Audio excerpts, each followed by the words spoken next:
All right, we are live. Shalom, shalom, Israel. Welcome back to another segment of Sword of Truth. Today's class is going to be a good one. It's one I've been kind of wanting to teach for a while now. And the title, what did I put? The title is going to be Abstain To Grow.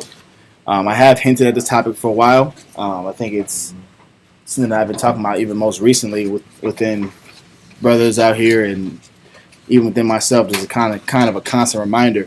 The value of abstinence, the value of denying yourself, denying passions, putting yourself in uncomfortable situations, all for the hopes of virtue building. And that's essentially what the class title is going to go into in a more in-depth manner. With that being said, before we get started, shout out to SOW, Stream of Wisdom, Rochester, New York, Virginia, and Houston. Shalom to those brothers out there. Hope you all are doing good, taking care of yourselves, and fighting a good fight, and increasing the brotherhood, increasing the word. The water again for all those that are listening online and all those that are listening in person. You guys are much appreciated.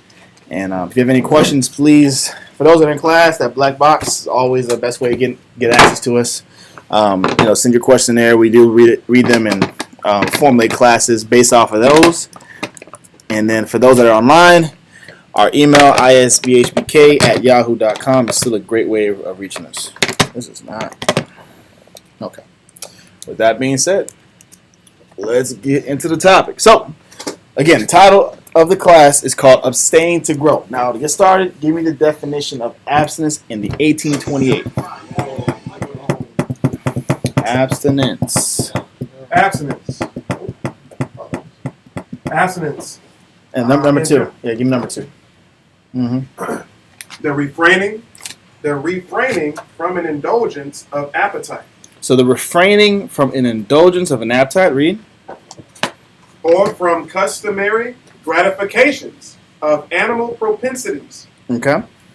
It denotes a total forbearance, as in fasting, or a forbearance of the usual quantity. So the aspect or the virtue of abstinence is a complete separation from whatever your customary animal propensities are. That just means your passions, your lust, a strong lust that has a strong tie. All right. What it's saying is, if you want to tap into the true spirit of abstinence, you completely forbear or fast or forbear your usual quantity of whatever that thing is, whatever your natural indulgence is, whatever your natural addiction is, so to speak, in the flesh. Keep reading. A forbearance of the usual quantity. In the latter sense, it may coincide with temperance. So it does have some connotation with temperance as well, which is a moderation. It's moderation. Another word for that would just be moderate. We'll use moderation. Moderation is fine. A limited use. So let's keep it like that. Read on. But in general, it denotes a more sparing use of enjoyments than temperance. Exactly. Besides, abstinence implies previous free indulgence. Now, why would someone want to tap into the spirit or the virtue or the wisdom of abstinence? What it's saying is, before you were abstinent, you were addicted. Before you decided to abstain and forbear, whatever this lust was, whatever this thing or action or whatever that got your mind or that held your attention, that thing became a stronghold. That became an addiction for you. And for people that tap into the spirit of abstinence, it's because they're tapping into the level of discipline needed to get rid of this previous addiction. This previous addiction was drawing them too far away from the Most High, or in a modern sense, that previous addiction might have been drawing them away from their responsibilities at the house, maybe the responsibilities at the job, their responsibilities in life in general. We know addictions can be considered alcohol, can be drug use, but in a spiritual sense, addictions is anything that is taking your mind away from the Most High. Anything that's distracting the main focus, which is giving the Most High your entire all, giving the Most High your mind, your spirit. So that's why someone would even want to tap into the spirit of abstinence in the first place. So that temptation can turn into a stumbling block later on. Yes, it is a stumbling block. It's a stumbling block. Well, it's already causing you something, whether you know it or not. And honestly, if you decide to tap into the spirit of abstinence, it's because you can acknowledge and see that you are stumbling, that you are falling or failing at your spiritual race. That's why someone want to make the extreme move as an abstinence. That's what fasting is all about. An extreme withholding of something, an extreme separation of something. But that's a move that someone who's decided in their mind, I want to make a sudden change, and I want to make a change as fast as possible, will take that route. And that's the spirit of this class we're going to go into. So, that being said, first verse, let's tap into Ecclesiastes and the Apocrypha, to the 31 and verse 13 through 14. Ecclesiastes 31 and verse 13 through 14.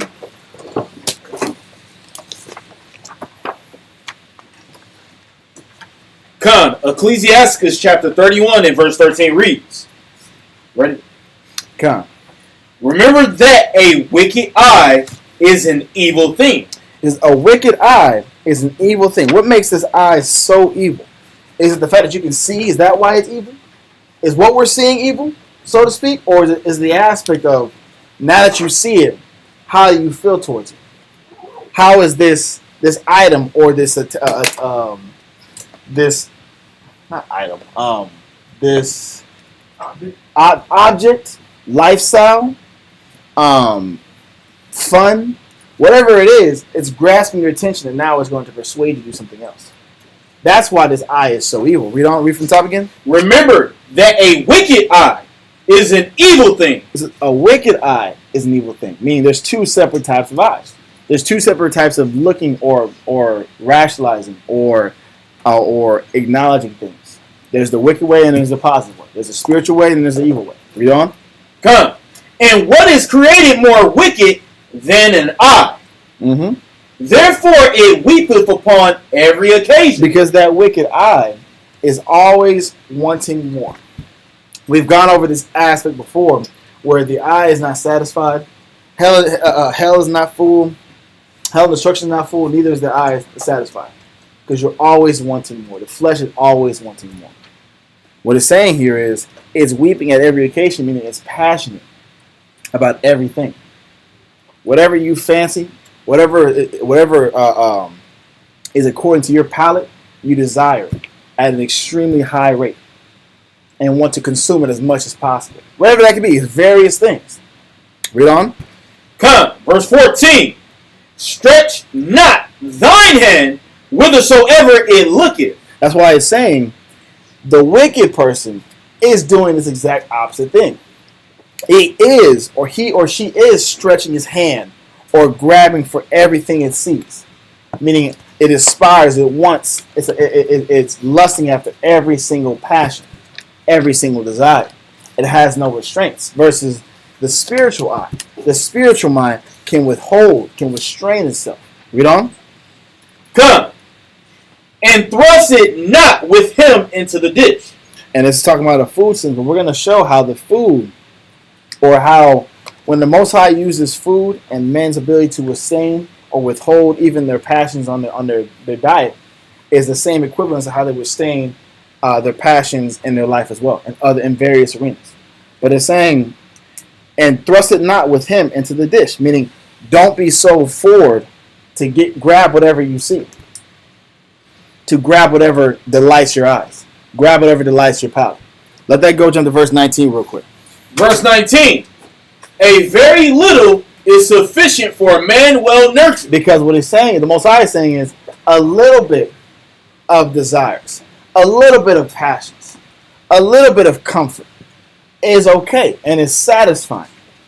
It should be enough to keep you going to where you're not wilding out in the mind, to where you're not wilding out in the flesh. But that's only for people who are well nurtured. Now, to be nurtured, it literally just means to be taught. It means the person that's been taught, the person that's been educated, trained, or brought up to learn how to keep their passions mature. Mature is one aspect. Mature is the result of being properly taught. Because the mature person will be sufficient with the little bit that they get. But that is a trained aspect in the person. When you look at other countries like, let's say Japan for a reason, right? Japan has a, no, I won't use that example. I'll just say this. There's certain customs in Japan that restrict even how they eat. It's a societal norm to restrict even how much you eat in school, how much you eat in your house, and how much you eat in school. It's actually like they'll measure the grain of rice and how much you eat every day. Very small portions. You ever seen the Japanese cuisine? It's always very small portions. That's their culture. That is how they're taught. That's how they're brought up. That's just one aspect of their training to show that they don't need any more than that. But for us, we have to be taught how to abstain from the other things, the other addictions in our life that would cause us to become overindulgent. We'll get into more of the examples of what that is in a little bit. We'll read that on from the top again. A very little is sufficient for a man well nurtured, and he fetcheth not his wind short upon his bed. And he's saying, let me read this. It says, whether it be food or passions, you won't have physical ailments from overindulging into these addictions, overindulging into these passions. What the body will show you, what the Most High will do is, He will show you through your body whether you're overindulging in certain things.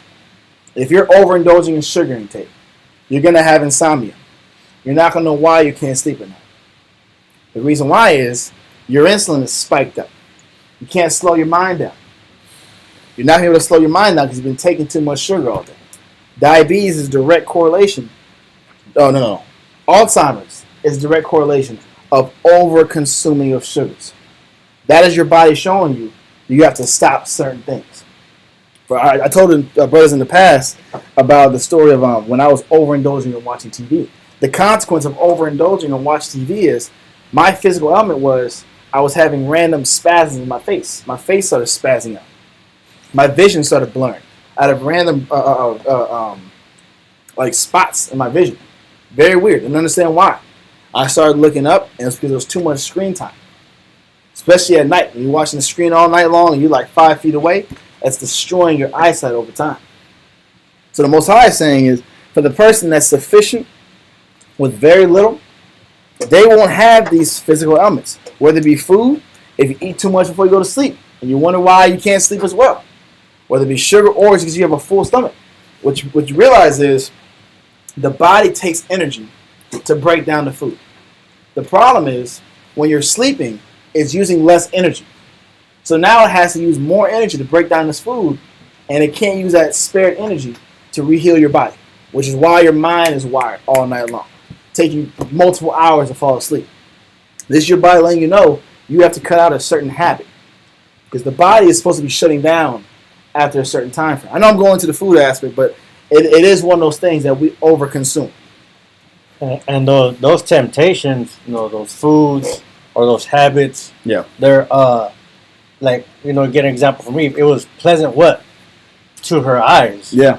So at first it seemed like a good idea, but then you start to overindulge in these foods, these dainties, these bad habits. And then over time you start to snowball and you lose control, and then now you're stuck in the rut.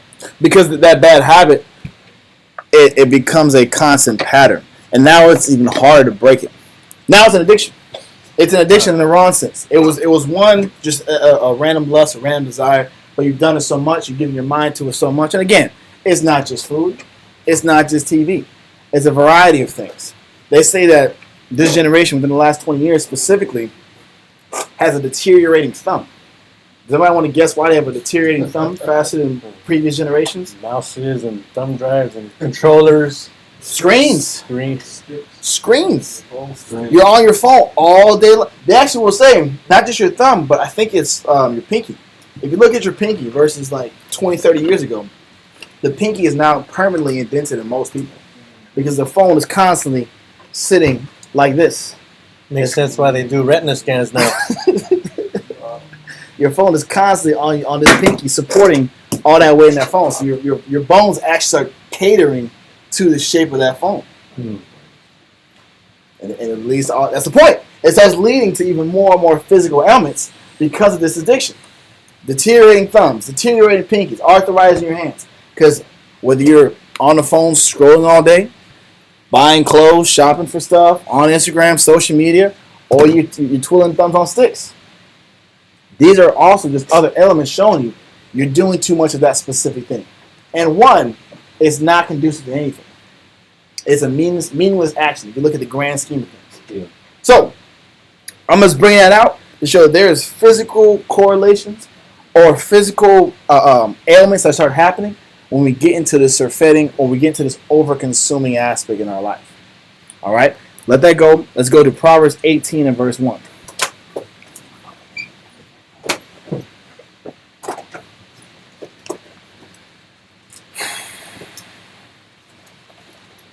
Proverbs 18 and verse 1.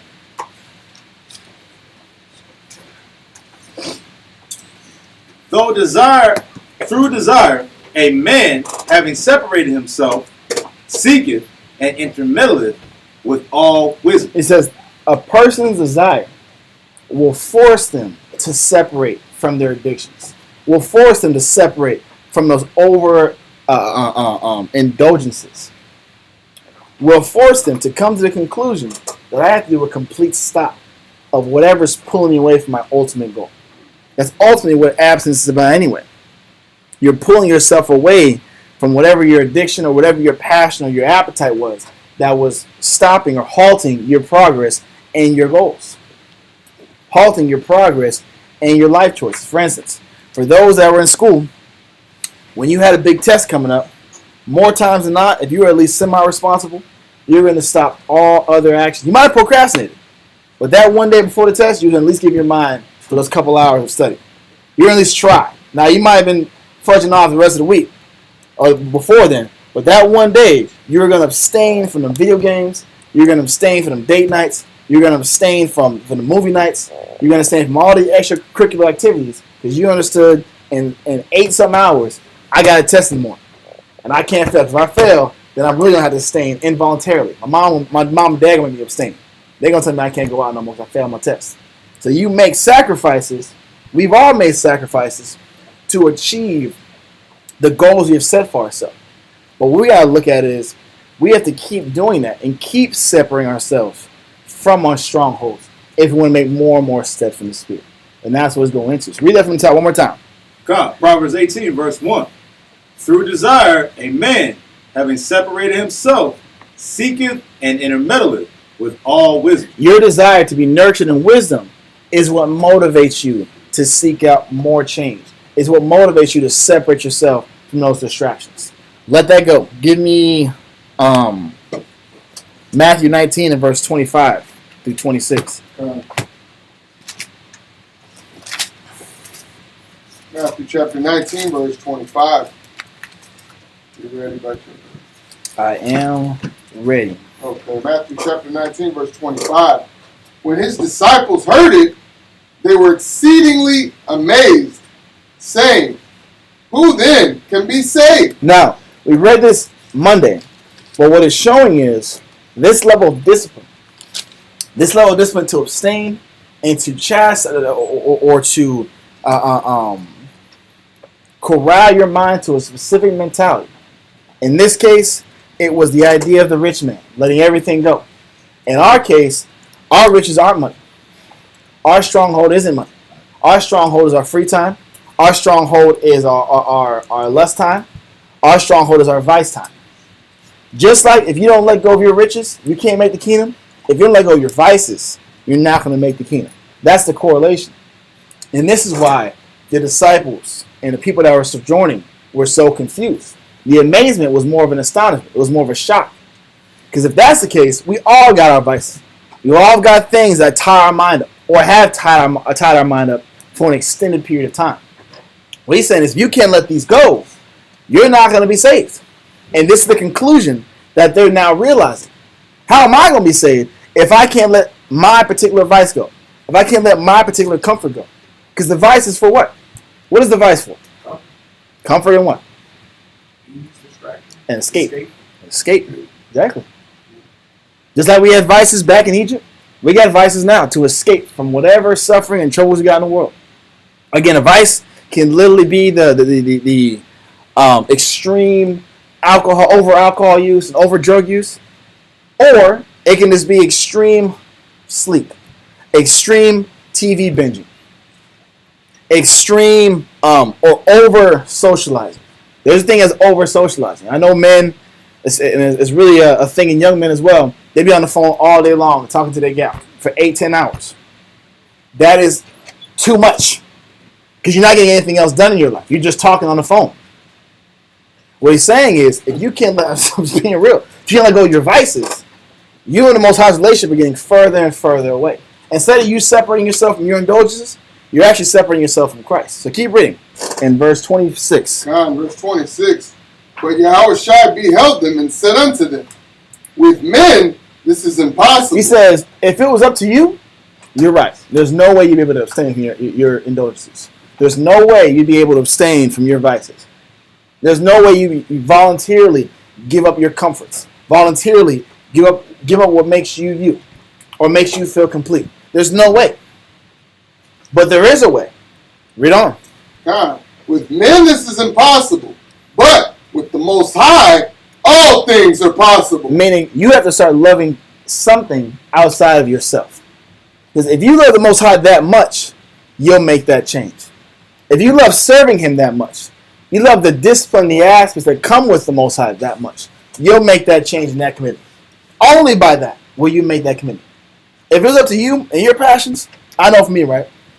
When I have a goal set for me, let's say I want to read, 30 minutes a morning. I want to read some audiobooks. I want to work out at 4 o'clock in the morning. What makes that very difficult is when I have no spiritual reason to do it. So when that 4 o'clock alarm goes off, I set a snooze. 30 more minutes. And when that 4:30 alarm goes off, I set an hour snooze. Now it's 5:30. Now I'm not working out no more. Now I'm going to set one more snooze till 6:30.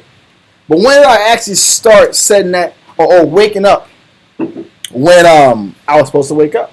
When I knew the motivation wasn't me anymore. I've heard that testimony from many brothers. When they knew they had to do it because it was bigger than them, when I knew I had to read these chapters, I had to get these breakdowns because it was bigger than me, I wake up at 4 in the morning. I wake up at 3 in the morning and get it in. I know I got deliveries at 4, but I wake up at 3 because I know I need to get this breakdown in. I need to get at least an hour a day. It's got to be beyond myself. For a lot of us, we need motivation outside of our own passions, our own desires. Because we don't have enough fire in us to keep that light going. This is why New Year's resolutions never last. This is why the gym memberships be cheap January and February. Because they know you're not going anyway. You're so lazy. This is how lazy we are. We'll buy the gym membership and won't cancel it for another 6 months. And we want it once. So they got a couple $100 out of you, and you only went one time, maybe twice, because you had a good week. That's the strategy. They know people by nature don't have enough motivation to keep anything going, keep any fire lit for a very long time. So they'll exploit that. They'll use that. The Most High is saying, with men, this change and with this quickness is not possible. When I stopped drinking, I did it one time, and I was like, I'm gonna just stop drinking. And then a brother came down. I was like, you know what? Brother came out from out of state. I want to show him a good time. I'll just do it this one time. Stood a few days. I think it was 2 days. 2 days of drinking. Yeah. Not full drinking, but I had a beer here. We had a beer there. And then after that, he left. Work week. I'm like, I'll have another beer. It's kind of hot summertime. Yeah. And then, I just fell off. But, what you're saying is true because I had to make a vow. And on that point, I made Ecclesiastes 5 and 4. Yeah. Just to prove that point. That with the Most High, all things are possible. Ecclesiastes chapter 5, verse 4. When thou vowest a vow, Well, when you make a promise, when you make a declaration to do something, but for who? Unto who? when thou vowest a vow unto the Most High, Unto the Most High, not to yourself, not to men or to your wife or your husband or to your kids. Unto the Most High. Read. defer not to pay it. Don't lag Don't slap to pay what you owe. You know? For he hath no pleasure in fools. Pay that which thou hast vowed. Right? Pay that which has vowed. Don't be slack in your deeds. You don't want to disappoint the Most High. That's why I did it. You know what? I'm not going to disappoint the Most High. When I vowed my vow not to drink for a whole year, you know what? It wasn't that hard. And I did it quick, like cold turkey. You know, not everybody has that ability to do cold turkey, but it did help. And I went through it. I persevered. You know, I like what you're saying about, you know, cutting it cold turkey. Because what people will do is, some people need to cut something off completely. This is what abstinence is about in the first place. Some people can't afford to gradually cut something off. For instance, for me, I had a sugar. I was talking to my brother about cookies. All right. The reason why I was emphasizing this cookie addiction so much because I had a similar addiction. Mine was concha. So it was pan dulce. All right, I love pan dulce. Pan dulce was my bro. Every day after work, I get 3 conchas, 3, and I'm eating 2. That's after the job, and that was happening for about 2 months, bro. It was happening like 2 months. And in Del Rio. And in Del Rio. Well, Del Rio, it was cheap. You get like 20 for like $5, bro. You are living your dream, living your best life. But the problem with this was, I was noticing my health start to slowly, it ain't slow. You can start telling. You look in the mirror one day, like, man, I'm kind of getting softer, man. It's a progressive change. Yeah, it's one day you wake up and, man, I'm not, you know, my skin is, you know, it ain't looking like it used to look right now. What is the problem? I'm like, man, you know what? It's probably the pan dulce I'm eating every day. Every day that I'm working. Because in my head, that was my break. That was, I worked hard. You know, I didn't even eat all day. I didn't eat all day. This is how I reward myself. This 2 little breads. And I realized this is a whole thing of bread, bro. It's a whole dough bread that I'm smashing. And it's a large one, not a small concha. It's a large one. I mean, 2 of those. And what was happening is, again, I wasn't sleeping very well at night. I was constantly alert, like constantly daydreaming while I'm sleeping. Not daydreaming, but semi-conscious in your sleep. I wasn't having any real REM sleep at night. Health is declining. And one day I was like, you know what? I'm gonna just limit the sugar food to once every other day. That was my first step, and I did well for about 2 days. The first day I ate. The second day I didn't eat. Then at the third day, I just went crazy. I had 2 pan dulces. Then I had some donuts on top of that, and I think I had some ice cream that day. But I went bananas. It was ridiculous. I was off that. I was off that day, and I got donuts, and I had pan dulce in the morning, and I think I had some ice cream later. It was a dinner day. I had some ice cream. It was a cornucopia of sweets, bro. Well, I tell you, I was wired. I said, you know what? I can't keep living like this. I cannot keep doing this to myself. There's no way this is going to be possible for me to sustain at a high level eating like this. So I had to cut off cold turkey. But for me, and this is why the Bible says in Ecclesiastes 37, I'm not going to go into it, we went through it Monday, but you have to really prove what's evil for yourself. Meaning, when you do something, it's a test. When you try something new, that's lawful, of course, and we're not doing anything wicked. But the lawfulness you do, you have to really consider, can I sustain this particular aspect of my life? Can I sustain eating like this? Can I sustain thinking like this? Can I sustain watching content at this level, at this consistency? How does this affect my body? I have to be hyper aware of what's going on within myself. If I'm not hyper aware, then it's easy for me to get caught into this surfeiting or this overindulgence of whatever. For me, I'm quick to get addicted to something, whether it be in a righteous sense or some negative sense. I know if I give my body a chance or my mind a chance to do it, I'll eat sugars every day. I used to have cavities every single day. Or every single doctor appointment. Like, man, you're getting more cavities, bro. This is not good for you. So I used to be addicted to chocolate. Every time I go to the store, Snickers. Then when they came out with the double Snickers, the 2 boys, I'm hitting those up every time. And Kit Kats. Kit Kats is my thing. Why am I going into all this? You have to understand you. No one knows you better than you. No one knows what's inside your mind, what's pulling the strings better than you.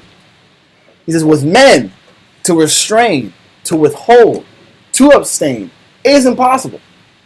But with the Most High, meaning your love of the Most High, His virtues, His wisdom, that's the only way you'll be able to get to the point where you can abstain and make some serious changes at a high rate. Because a lot of people, they'll say, I want to make changes, but it's hard. It's hard to make changes. It's hard to be this spiritual person. They get into the defeatist mindset. Well, maybe it's just because I'm not meant for this. Or maybe it's just, I need more time. You do need more time, but the reason you need more time is you need more love. Because Solomon said this. Give me Wisdom of Solomon 7 and verse 10. Wisdom of Solomon 7 and verse 10, and we'll go down to verse 14.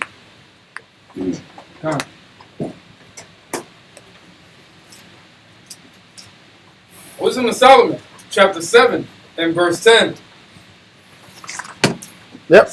I loved her above health and beauty, and chose to have her instead of life. He said, Solomon said, I love wisdom and the pursuit of the Most High's mind more than anything else in the world.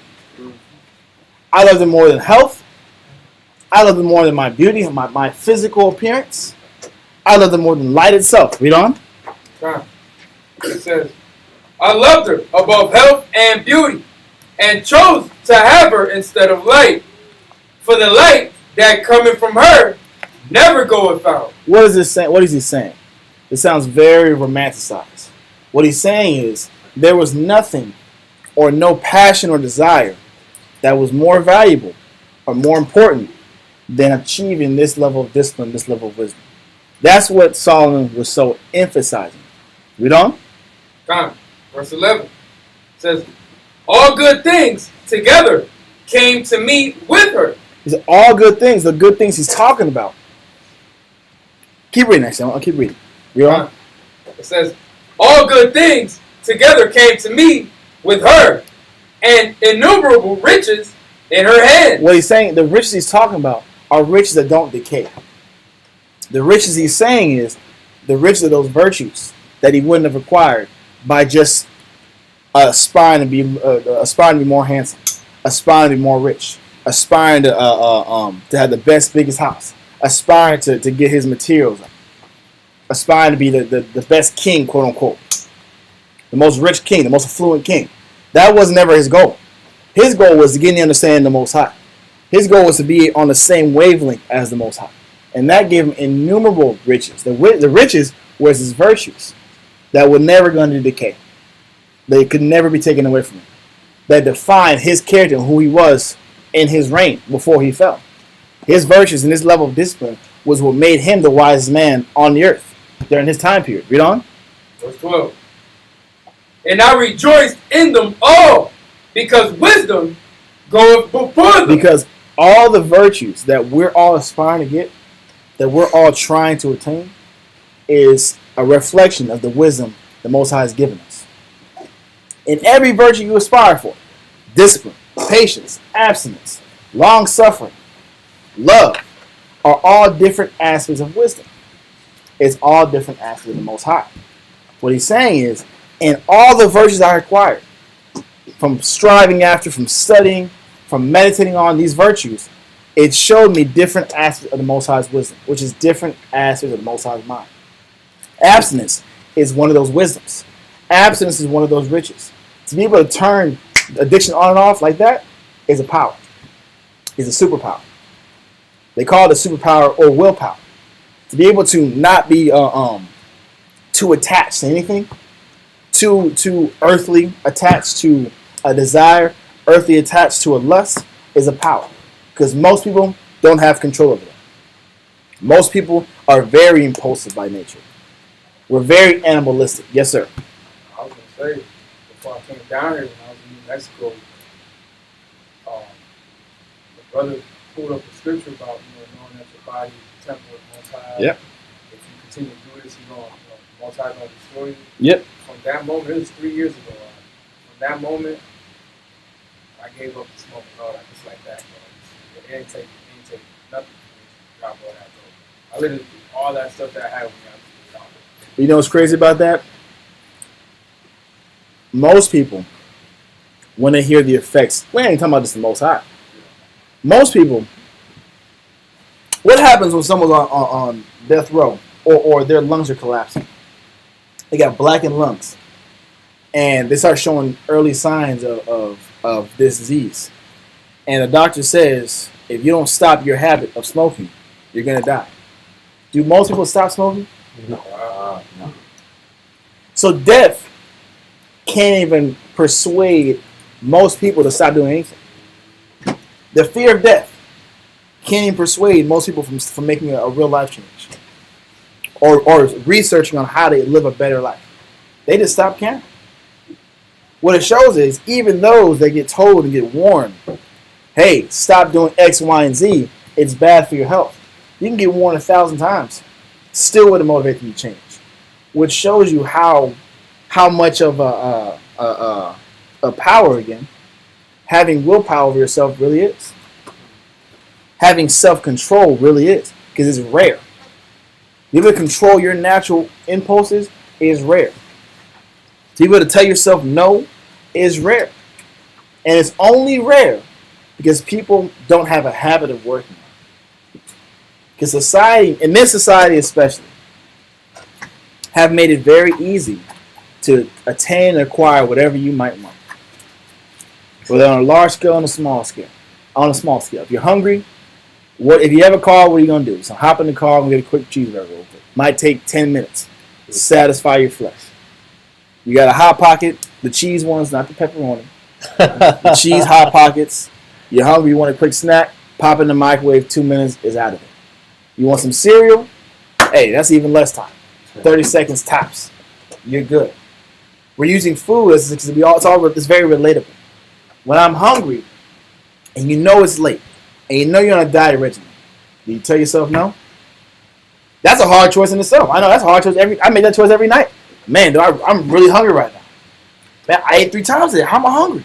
I don't know, but I'm hungry. I had to use something.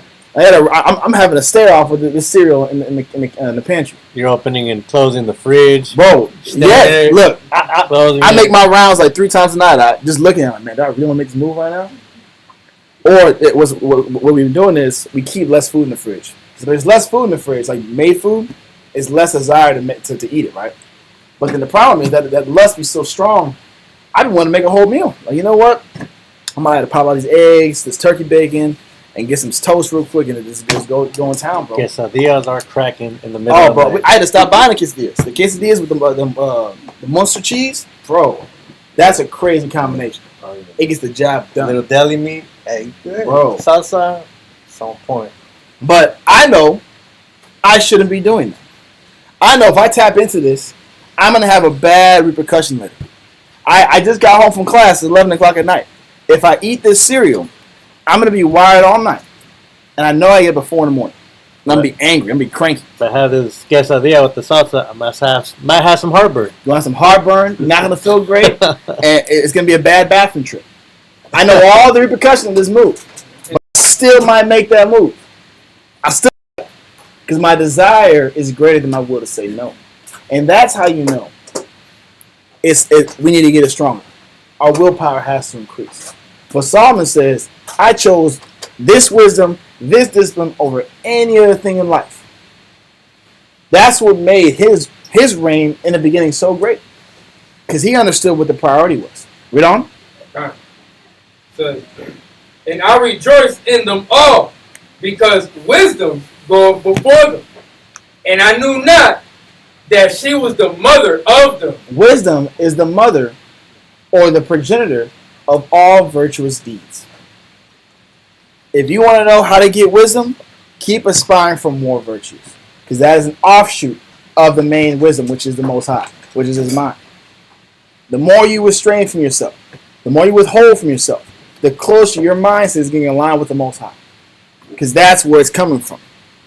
Not giving to every single impulse, every single thought that pops in your head is what we need to be aspiring for more.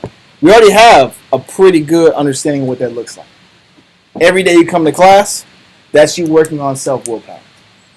Because that's a choice you constantly make to not give yourself for 2 to 3 hours of your flesh. Oh, what's going on here, man? I'm telling you, bro, he's rolling today. I don't know. Lock it. Okay, we're back in it. We're back in it. All right, keep reading that. Verse 13. I learn diligently and do communicate her liberally. I do not hide her riches. Mm-hmm. For she is a treasure unto men that never faileth. He says, this discipline is a treasure only to those that don't quit in the midst of acquiring. Read it again from the top. Wisdom of Solomon, chapter 7 and verse 14. For she is a treasure unto men that never faileth. This treasure, this wisdom, is a treasure to those that don't quit in the process of acquiring. That don't quit in the process of trying to abstain. You'll get more fulfillment. If you take, like you said, when you set out for the idea of abstaining from alcohol, you got more spiritual fulfillment because you finished the goal. Versus if you were to cut it off halfway for one little moment of gratification. Right. You would have had more misery and more vexation of spirit versus when you finish the whole entire year out. Because the power in it is you did accomplish the goal that you set for yourself. And it was a hard goal. And it was one that most people wouldn't choose for themselves. It's one that you, on maybe another year, another life, you wouldn't have chose for yourself. And it was hard in the beginning because I was dreading. I was like, man, it's been on my mind. It's been jogging my mind. And I was dreading. I was like, I'm gonna do this. I kept prolonging it. And when I did it, I gave up the beer for a whole year, gave up the alcohol. Guess what? Them cookies, like you're talking about, another sugar vice. Oh yeah. Came through, and I had to stop myself from eating sweets. Yep. You know, I like you said that because one correlation I saw when I was super into sweets, I was also super into watching TV. Not lying to you. The correlation was whenever your health declines, there's a direct correlation between you and TV. That's what I learned about myself. When TV is failing, or when you're watching a lot of TV, your health starts falling apart. That was my lesson. That's what I observed. The correlation is when you don't got discipline in one arena, you're more than likely don't got discipline in other arenas. But if you can see that if I can chasten or control my environment in the arena that I think is the strongest, you'll start seeing everything around you start getting more and more organized. For instance, when I stopped watching TV, you know who got more of my attention? My family and my dog. My dog been getting neglected for about a year. That dude, he's getting minimum or maximum 10 minutes of walking time. He ain't getting no more than that. I'm talking about all day long. You get 5 minutes in the morning and 5 minutes at night. You're outside all day long. I was confident giving him up. I said, man, you ain't gonna lie, bro. I ain't got enough love for you, dog. You might be better with somebody else. Then I came across a scripture where it says, a virtuous man loveth his beast. That messed me up. I said, man, I'm a bad guy. But I realized I didn't have the mental space for him because I was giving too much of my mental energy to what I want to do with my day. Because I was there, I was sitting right next to him. We were just separated by walls. I was just watching TV, and he was outside just looking at me. I could have walked him in for that 30 minutes. I chose not to.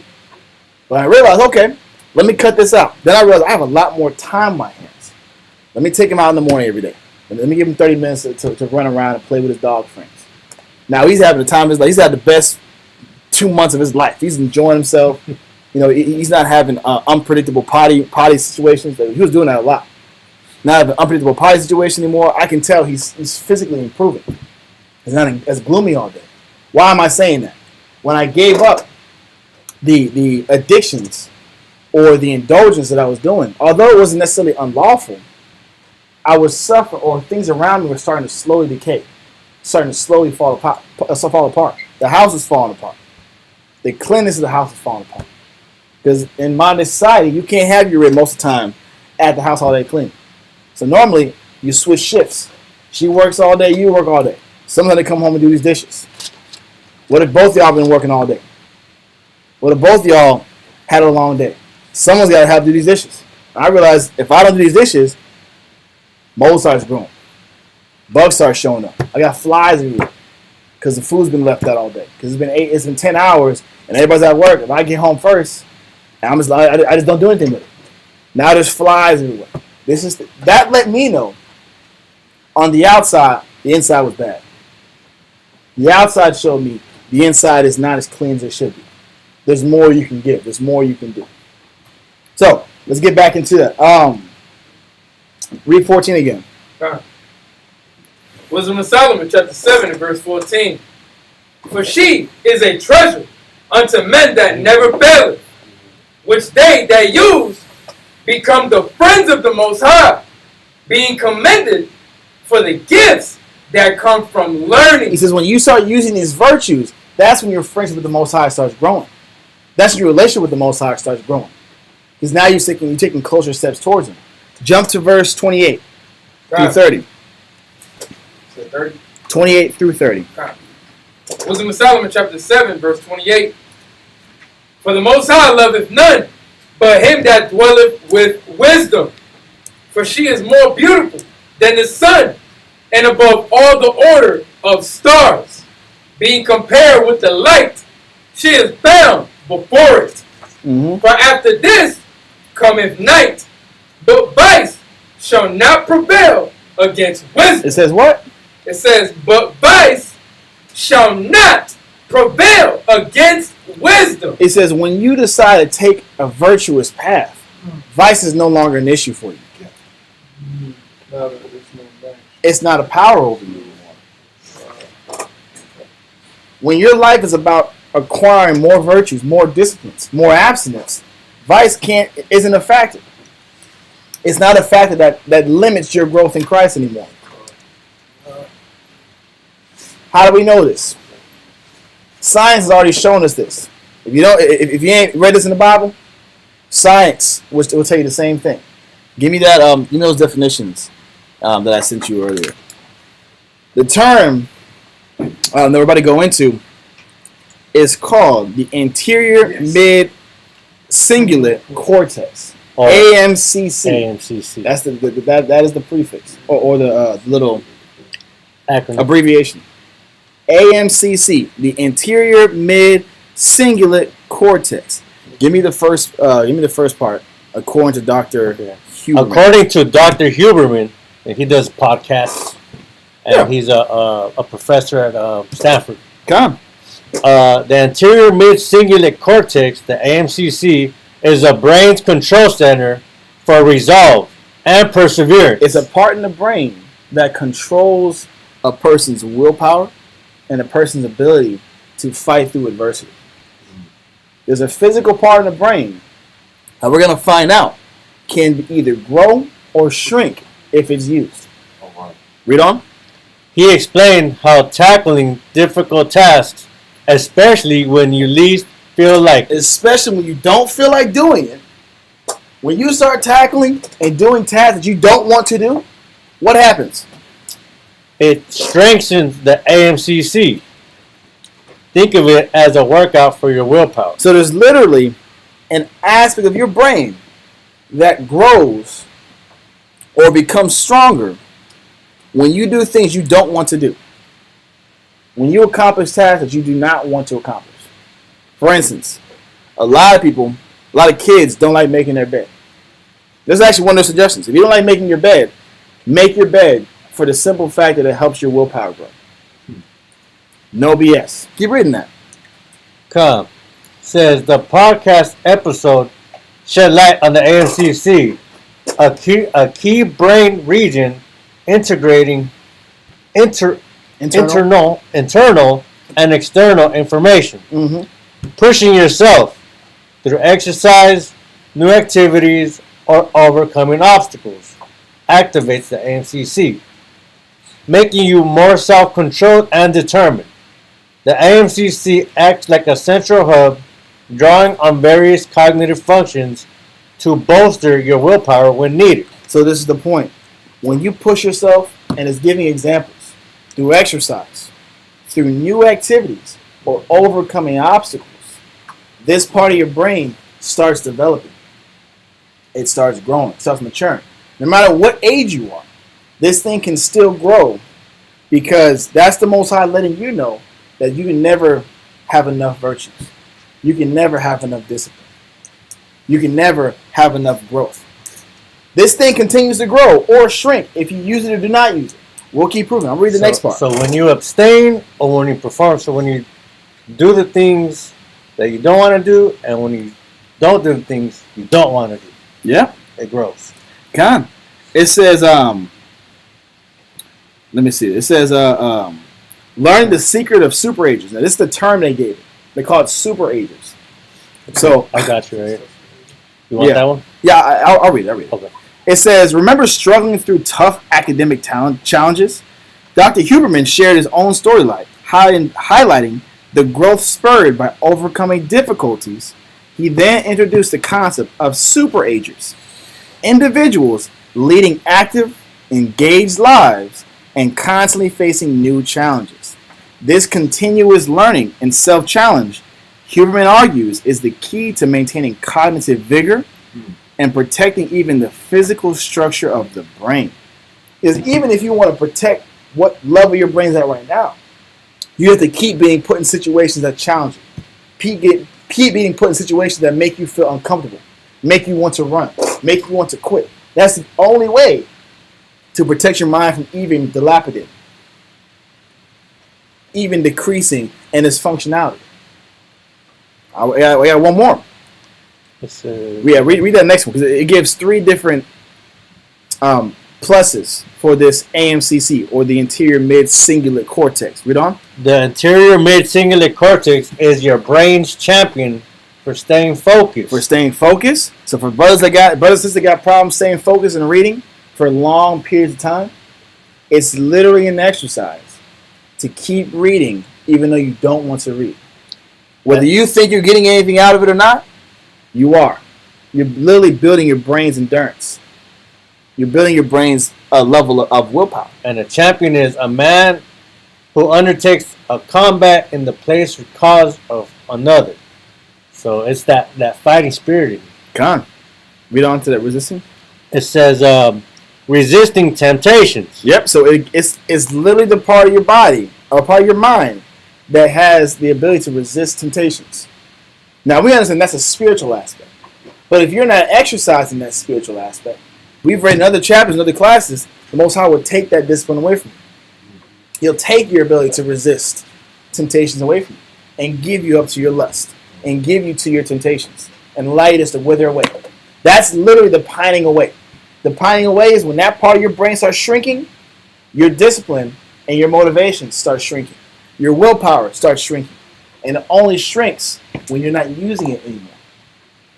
When you stop challenging yourself, because even let's say reading 30 minutes a day was a challenge, and you've mastered that now. Now you can read for 30 minutes like there's nothing. Now you're not growing anymore. Did you know that? If it was once hard for you, and it's not hard anymore, you're not growing. So even if you conquer the things that you don't want to do, you're not still room to grow. Because this is about conquering more things you don't want to do. If you're okay with doing it, it's not a challenge anymore. You spiritually and exercise the same way. If I do 100 push-ups every day, it might be hard to even get 10 the first 3 months. But I'm going to get to the point where I can do 100 like I get nothing. Your muscles still start declining over time. Because your body gets accustomed to it. Yes, sir. And it leaves us with less excuse, too, because sometimes we can make it whimsical. Like, we can't find the motivation, but it is literally a physical part of the brain that can be neglected. Yeah. Or be used. So it's less opportunity to make an excuse because it's the muscle you choose to neglect. And that's why I'm bringing this up in the first place, because we can make things spiritual. But if that's too hard for people to grasp, just look at it even in working out. A lot of people can't do 10 pull-ups. Nothing wrong with that. But if you can't do 10 pull-ups, that don't mean you can't ever do 10 pull-ups. It just means you got to work out enough to where 10 pull-ups isn't a problem for you. It's the same thing. If I have a physical issue with running 2 miles a day, then I have to run enough to where 2 miles is no longer an issue. If I have an issue with studying for a period of time, then I have to study for a long period of time until studying is no longer an issue. If I have a problem sitting still, this is a problem I used to have. I used to have a problem sitting still. No, I'm not kidding. Sitting still to pray was an issue for me. Because I always felt like I have too much on my mind, so I couldn't slow my mind down. So I'd be trying to pray, and I'd be having random thoughts pop in my head. Right. I'd be thinking about TV shows and what I'm going to eat tomorrow. And I'm saying all these prayers. I'm like, man, I'm not even sincere right now. I don't know how to get sincere. I don't know what's going on. I'm trying my best to talk to the Lord. And I'm thinking about cartoons and thinking about, what I'm going to do next. And, man, I hope my girlfriend's on the phone. I hope she's texting me. All these random thoughts as a teenager going through my mind. I can't get my mind on the bro. Or I had a baseball game, and I'm sitting prayers up. Lord bless me, protect me, etc. And then, man, I hope I hit a home run today. Man, I hope I hope I eat pizza. It's crazy thoughts. No discipline. All right, man, Lord ain't listening to this, man. He ain't listening to this. Because I know he's reading my subconscious and my main conscious. He ain't listening to this, bro. It's too much confusion going on in my head, bro. There's no single thoughts going on. That was a habit or a skill I had to learn. I had to learn to sit in a quiet room and not listen to any music, not watch any TV about an hour before I started praying. Because what I realized is I just got done eating a great meal before I started singing my prayers. Or I just got done watching a funny TV show before I sang my prayers. So now that funny TV show and those lines is going through my head, I'm laughing subconsciously, trying to be serious. I had to start isolating myself and be quiet to give my mind to the Most High. But that was something I had to keep practicing. Again, all these spiritual aspects can be practiced to where it can be a skill, to where it can be something that you can do on a higher level, on a more efficient or maximized level. It can be. That's why we're going here. White man is saying it's the interior mid-singular cortex. We're saying it's increase of love and faith. Same functions. However you want to take it. Keep working on it. Keep dedicating to it. Keep giving your mind to it. That's the only way it's going to improve. You say grow in the spirit? Well, this is the part of the brain that actually grows. It grows. You can grow your brain. You can exercise it to grow. It's the physical part of your brain that you can see. If you need a sign, there's a sign right here. Hey, bro, your anterior mid-cortex is a little low, man. It's a little small. You might want to get some x-rays done. I don't know, bro. It's kind of pea-size, bro. That means you ain't disciplining yourself enough. That's real. Look, they took a picture of a scan of an athlete and a non-athlete. This is where I first saw this from. The athlete's anterior cortex is about 3 times the size of the non-athlete's. That's huge. Why is there so much bigger? Is it because there's a better person? No. You got to wake up at 5 in the morning and run when you don't want to run every single day? When you have to sweat and overexert yourself to the point of passing out? When you're in the gym, till you fall out on your knees. That happens. I am a victim of that. You fall out, your eyes popping out of your head, bodies is breaking, people are literally getting injured, dying for this. They're on the verge of dying for this. Just for a cause, a sports cause. That pushes that part of your brain to the highest extent. Versus the common person who doesn't work out. They don't challenge themselves. There's nothing going on in their life that's really challenging them. We challenge ourselves every single day. You know when you challenge yourself? When someone ticks you off, you hold your tongue. I'm not going to say what I thought I was going to say. When someone doesn't do what you, or when someone, or shoot, just in life. When the Most High gives you a circumstance you don't want, you still smile. You still give it your best foot forward. You still try to force yourself to think positive, even though you don't want to be positive. And you choose the acceptable words. I choose the acceptable words. I choose the acceptable thoughts. And you start fighting those negative thoughts that pop in your head. Now, I'm not thinking like that. No, I don't want to hear that. Lord's doing it. He loves me. He loves me. He loves me. He loves me. He loves me. All things work for good for those that are called according to his purpose. I'm giving him all the verse I need to motivate myself to believe that the circumstance does not match his love for me. That increases this part of your brain. That increases your willpower. Because that's you literally telling yourself or pushing yourself through your adversity. And that's why we're going through this class. Keep reading in these points. It says, resisting temptations and bouncing back from challenges. Yep. So your resiliency. Back. Because why? The just man does what? Falls 7 times and does what? Because the just man don't stay down. The person the Most High considers just can take L's, can take blows, and will still come back stronger than ever. Can lose in life, can not get what they want, and still get the best out of their situation, and still improve spiritually. That's what this is showing. This is the physical evidence of the scriptural evidence in the Bible. Keep reading. It says, there's 3 points. First one is determination. So it says, what exactly are these superpowers? Because they are superpowers. I'm not going to lie to you. This is not common. There's 3 superpowers that have a heightened level of anterior mid-circular cortex than the average person. What are those superpowers? Determination is your unwavering drive to achieve a goal. Most people never finish anything they start. Got a lot of unfinished projects. There's a lot of unfinished projects. There's a lot of unfinished wills. A lot of unfinished resolutions. Promises, desires. most people can't finish what they say they're going to do. What we desire is to be a man or woman by our word. If I say I'm going to do something, I'm going to do it. That is a part of a discipline that most people don't have. Because to do what you say you're going to do, when that desire hits you, when that motivation hits you, it's easier said than done. But if you stick out with it for virtue's sake, for love's sake, because again, with men, this is impossible. Okay. With men, this is impossible. There's masteries in the flesh. People can get crowns in the flesh, but we're trying to get crowns in the spirit. But we're trying to overcome, but we're trying to become more disciplined.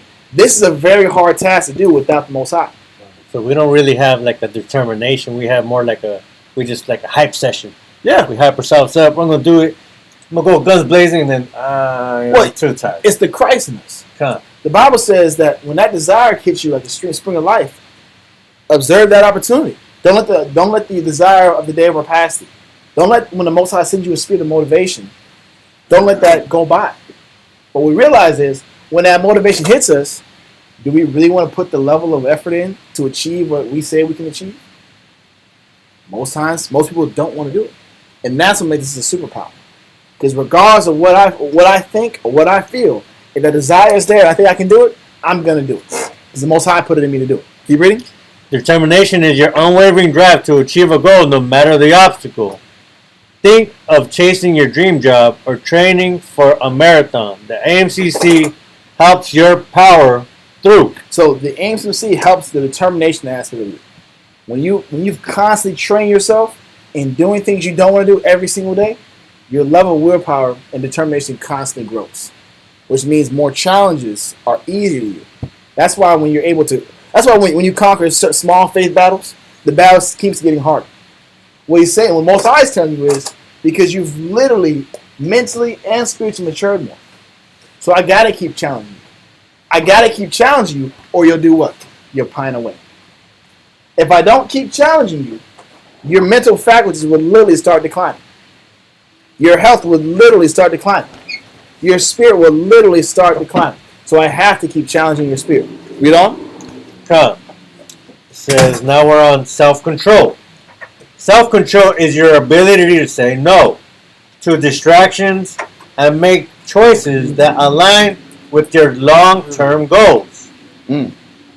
Think of resisting that extra slice of cake. I'm telling you. I'm telling you, man. That's hard. Because the challenge don't start. The challenge is easy to resist when the cake's not in front of you. The challenge is when the cake is in front of you. Yeah, my daughter just came down from Cali and she like baking the bomb brownies. My carrot cake, my favorite. She baking the carrot. I'm like, man. Bro, look. I almost failed a test the other day. Because I had a sibling that had some cake. Oreo cake. Oreo ice cream cake. Oh, and I knew there was extras. I knew there was some left. So I ain't gonna lie. Took the extra drive to the house to grab that piece of cake. And luckily for my spirit, someone ate the cake. Luckily for me. Because if they weren't going to do it, I was going to do it. I was going to go into it. That's what it's saying. But when you keep working on that, keep working on that part of you, you'll be able to tell yourself no more. That's the point. Keep reading. Con. Resisting that extra slice of cake or staying off social media when you need to study. Hey, this one hard. This one's crazy.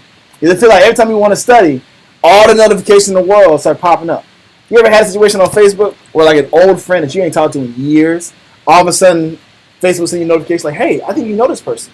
You should talk to this person. Like, I haven't talked to this person in 6 years. But you know what? Maybe I should talk. How are you doing, man? I ain't seen you in, now you're off tangent. Are you looking up something for a spiritual reason? And all of a sudden a pop-up shows up and all of a sudden, hey, you in the rabbit hole. 30, 40 minutes deep and you get no studying it. This part of the brain of willpower allows you to stay off social media to get what you need to get done. Read on. Point 3. Come. Point 3. Resilience. I got it. Resilience is your mental toughness in the face of adversity. Think of bouncing back from setbacks, dealing with difficult emotions, and emerging stronger. The AMCC helps you weather the storm. Am I sitting here saying this is the end all be all? No. We understand this is all spiritual. But if we're going to put the Spirit in a physical example, it's literally your willingness and your ability to overcome hard, adverse situations. It's your ability to withhold yourself from temptations. And the more you withhold yourself, the more you abstain, the better at it you'll get. There is physical proof and study to show the more you withhold, the better you're at withholding in general. That's all I want from this. So let's get back to the scriptures. So, give me Philippians 4 and verse 5 through 9. Does that make sense? I wanted to break that down because I think that was very important. If you've never seen that topic or heard that idea before. Philippians 4 through 5. Or 4 verse 5 through 9. God. Philippians chapter 4 verse 5. Let your moderation be known unto all men. Let your moderation, your ability to abstain, be known to all men. Read on. The Lord is at hand. Because the Most High is constantly watching you. The Most High is constantly watching. Are you growing in the Spirit or not? It's literally measuring your rate of growth or not. How often are you putting yourself in situations that force you to grow? How often are you putting yourself in situations that make you abstain from more and more things of yourself? This is what he's like. This is what he's looking at.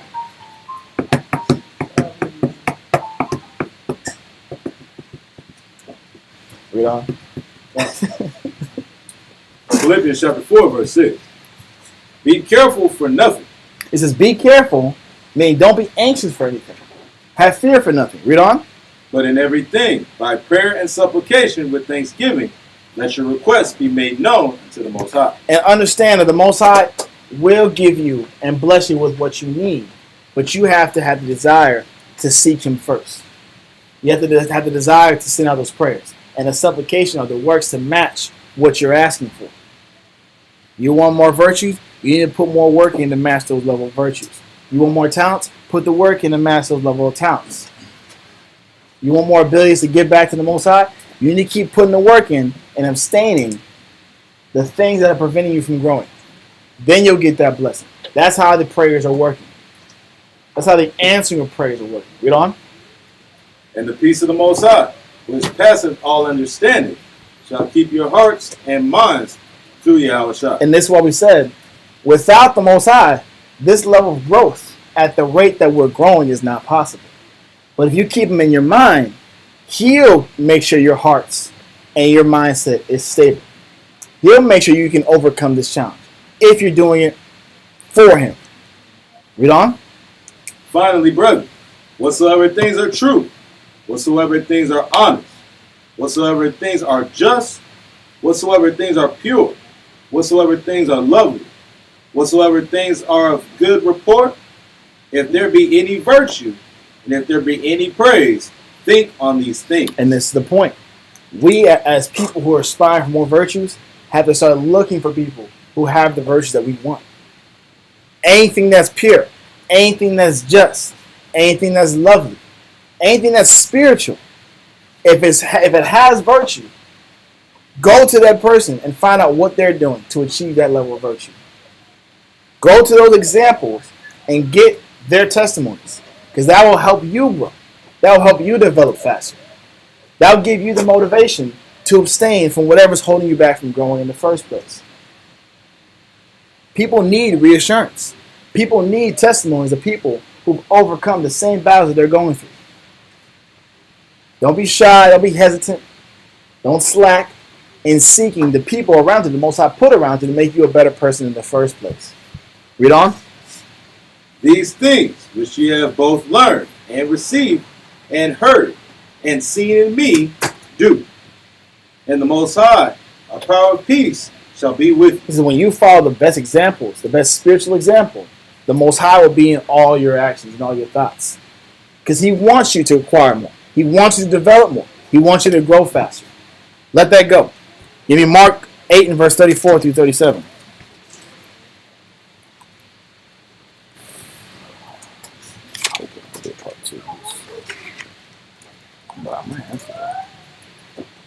Mark chapter 8, verse 37.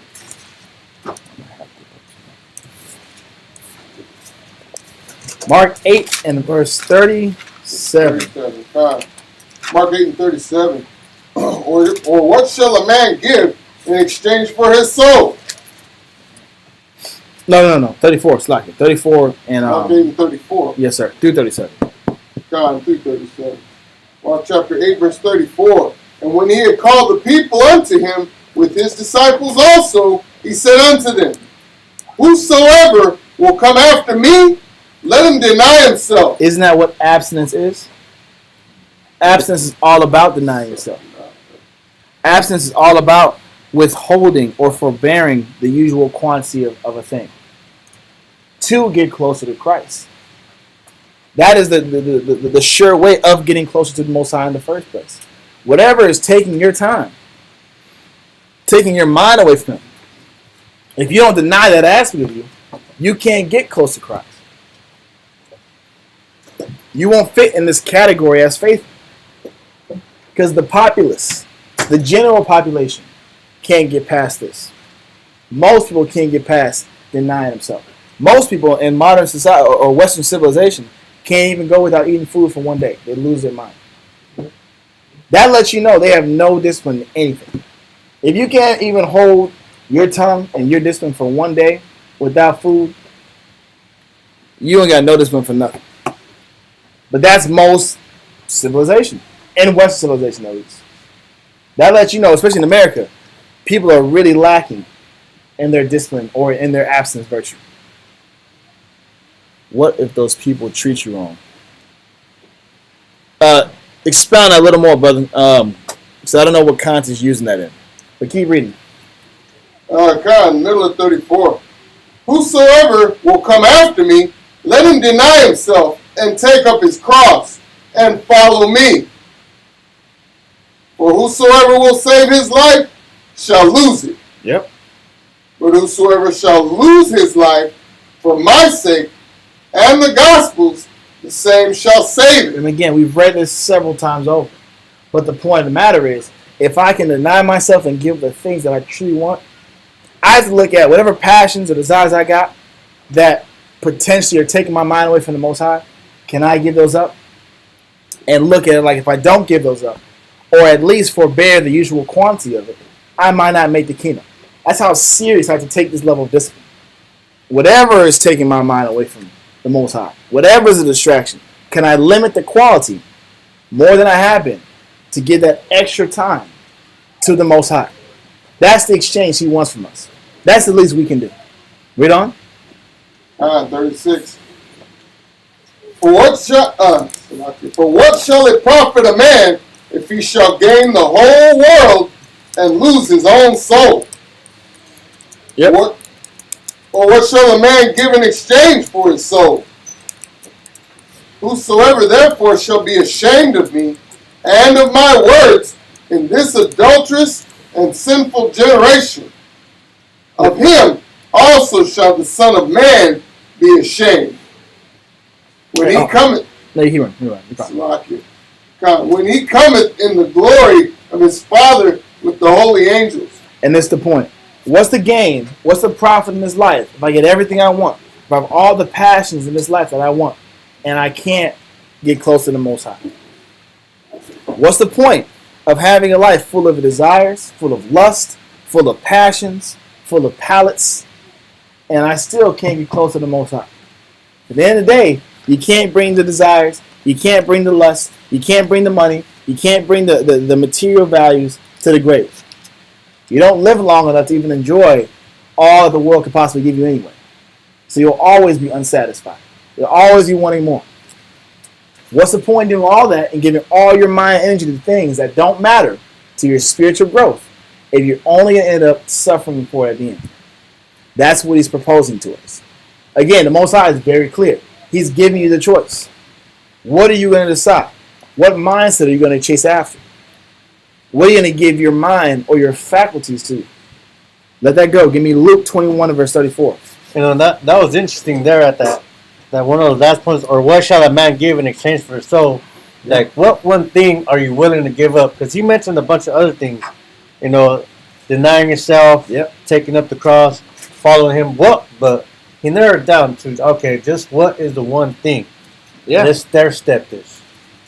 He's giving you like an option here. Okay, you can stair step it, and some people can just jump in the water and dive in. Some people got to put in the pinky toe.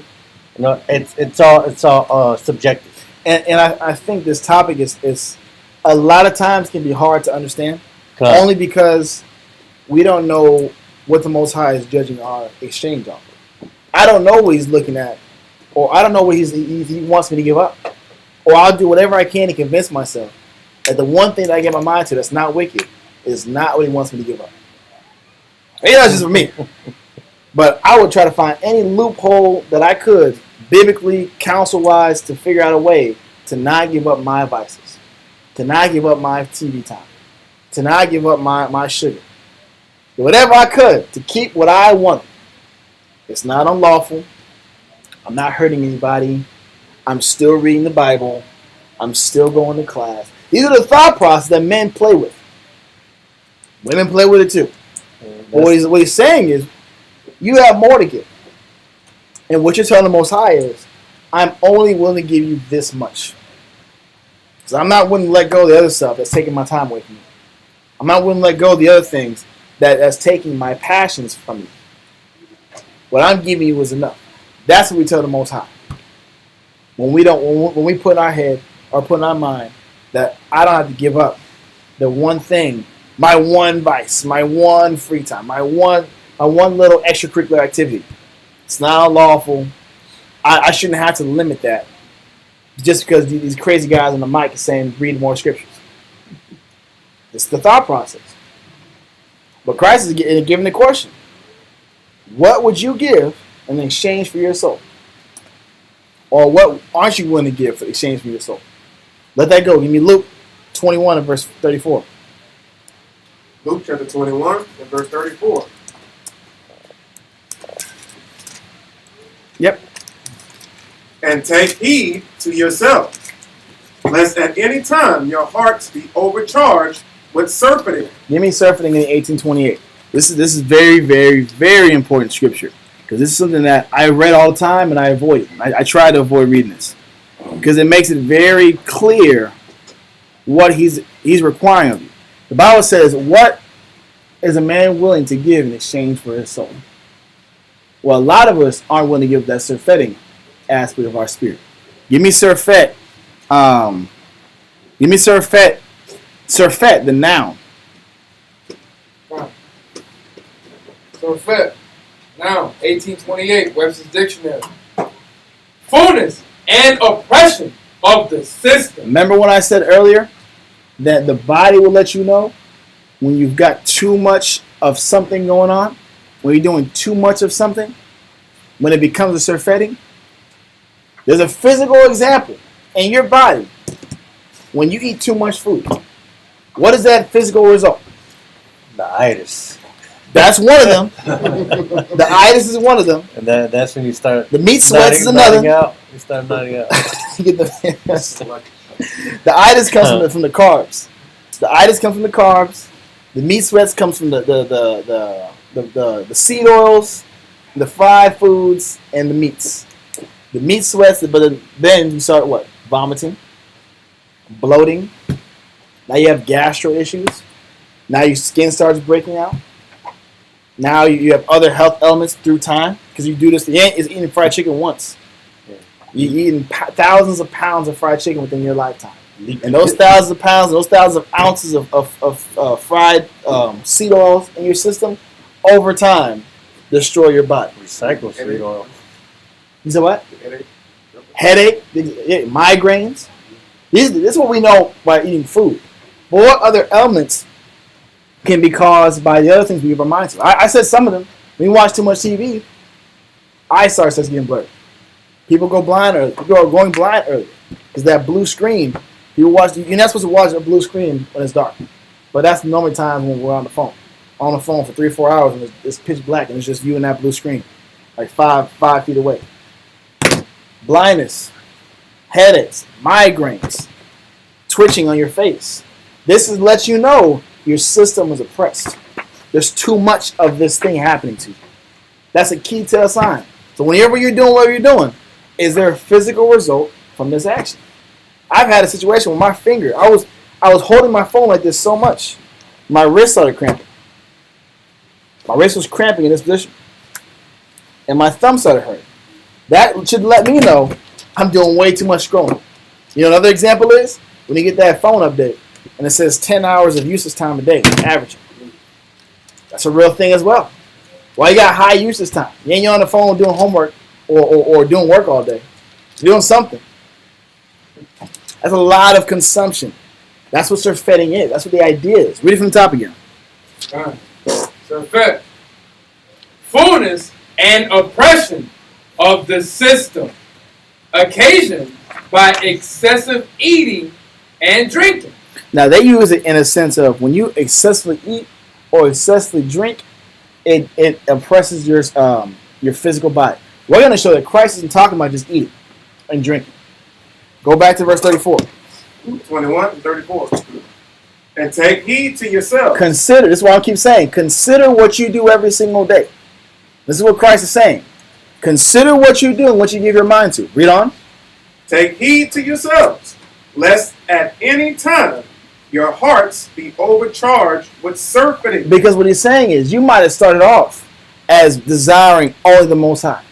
You might start off as only being focused on your servitude to the Most High.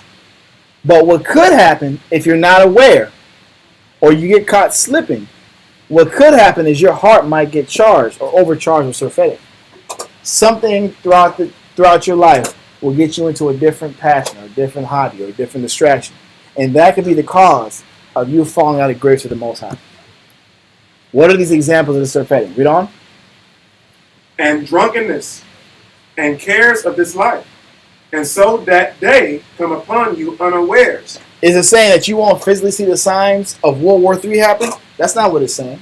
What it's saying is, during all the midst of the chaos, you're going to find a way to get your lust in. You're going to find a way to get your passion in.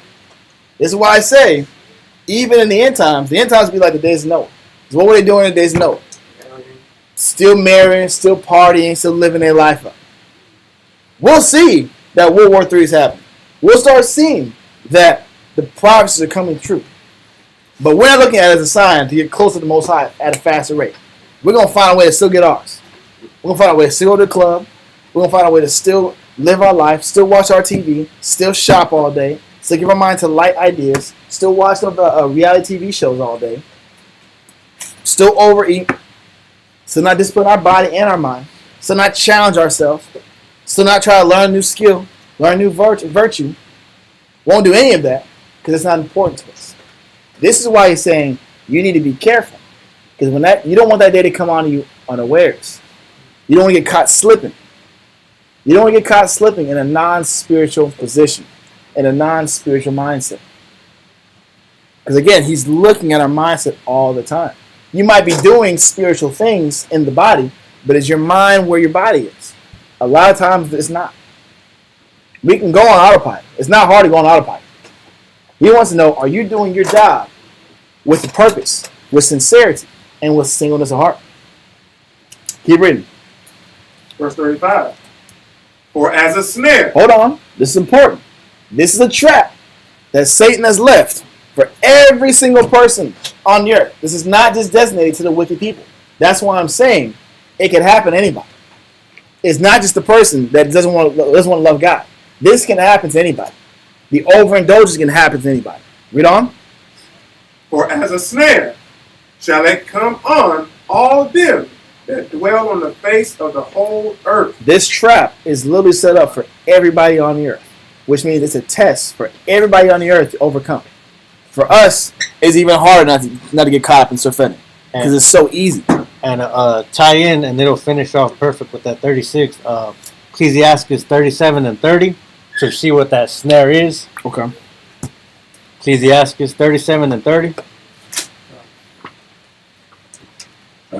Ecclesiastes chapter 37 and verse 30. It says, for excess of meats. What is that snare? For excess of meats. That excess, that's the snare. That's where you get caught up in. You're no longer moderate with it. You're not taking little bits and pieces. Now it's excess. Read on. Con. For excess of meats. Read up one. Read up a verse. Yeah, get both of them. Come. 29. Ecclesiastes chapter 37, verse 29. Be not unsatiable in any dainty thing. It says, don't be unsatiable in any dainty things. Dainty means pleasing to the palate. What's nice to you. What's desires to you. Don't be unsatiable. Have no self-discipline to anything that you like doing. That's not spiritual. There is doing too much of something that it becomes unhealthy for your spirit. Again, I don't have every single example in the world for every single thing, but you know what you do that's not 100% in the mindset of the Most High. Might not be unlawful. Might not be unlawful. But it does take your time and your mind away from the Most High. It does. It is your way of escaping. It is your way of going to an alternate reality. Don't get too caught up and too insatiable for any dainty thing. Read on. Nor too greedy upon meats. The meats just represent your taste, your desires, whether it be physical meats or just, I want more of what I desire. Because that eye is wicked. What's more wicked than an evil eye? Read on the next verse again. Verse 30. For excess of meats bringeth sickness. Yep. And serpenting will turn into choler. And that collar is that bile in your digestive system, and that bile is an activator of anger. So your different emotions will come out. That's real. Wrath, irritation of the passions. So you become very irritable. So somebody that eats a lot of meats and also drinks alcohol, they become very irritable. I'll say this: someone who watches TV a lot becomes very irritable. You know why they become irritable? Because everything around them is trying to pull them away from the TV. Your kids want to pull you away from the TV. Your rib want to pull you away from the TV. Your job want to pull you away from the TV. They get angry. I gotta finish my series. I gotta finish my. Why do people keep trying to hit me up, pulling away from my passions, my desires? That's a now real, I'm irritated. Real couch potato. But that's real. Actually, there's a verse that goes into that as well. If we get to it, but that's real because we almost consume. We consume our passions like it's not gonna be there tomorrow. That's how you know you're addicted. When you gotta get, for instance, if I have to binge an entire series in one night, because I just can't not let this shit go tomorrow. Excuse my friends. It's 8 episodes. That's how it is. It's about 4 hours of watch time. I gotta watch all 4 hours of watch time till 2 in the morning. I know I gotta work in the morning, but I gotta get it going. If I'm at the point where I gotta keep going all the way, like it's no tomorrow. Hey, next time text me. Text me. If I gotta keep over consuming that much, to where now it's pulling me away from my responsibilities, and now I'm making real sacrifices. I'm making sleep sacrifices. That's a problem. That is an issue. That's the sickness. But finish that in verse 31. Ecclesiastes chapter 27, verse 31. By surfeiting. 37 verse 31. Go ahead. By surfeiting have many perished. Right. This That's is how the you point. find our people in the hospitals, high cholesterol, blood pressure, gout, all these different ailments of the body that our people suffer. Okay. Because again, that surfeiting is a result of you or our people having no self-discipline, which is why they said the cognitive function of the AMCC is a superpower. The ability to have self-will is a superpower.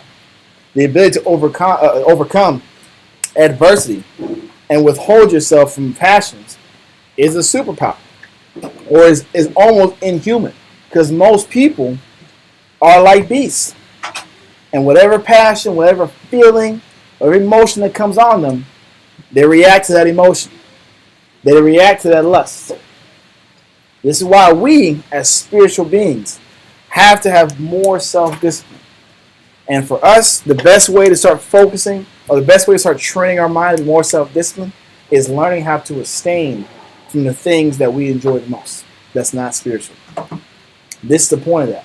Because many people will perish by surfeiting. Many people will perish by not having the ability to abstain from their lusts. Keep reading. Come. By surfeiting have many perished, but he that taketh heed prolongeth his life. He that considers this and listens to this instruction actually is helping yourself long term. You're prolonging your life, and you're allowing yourself to be in more good grace with the Most High.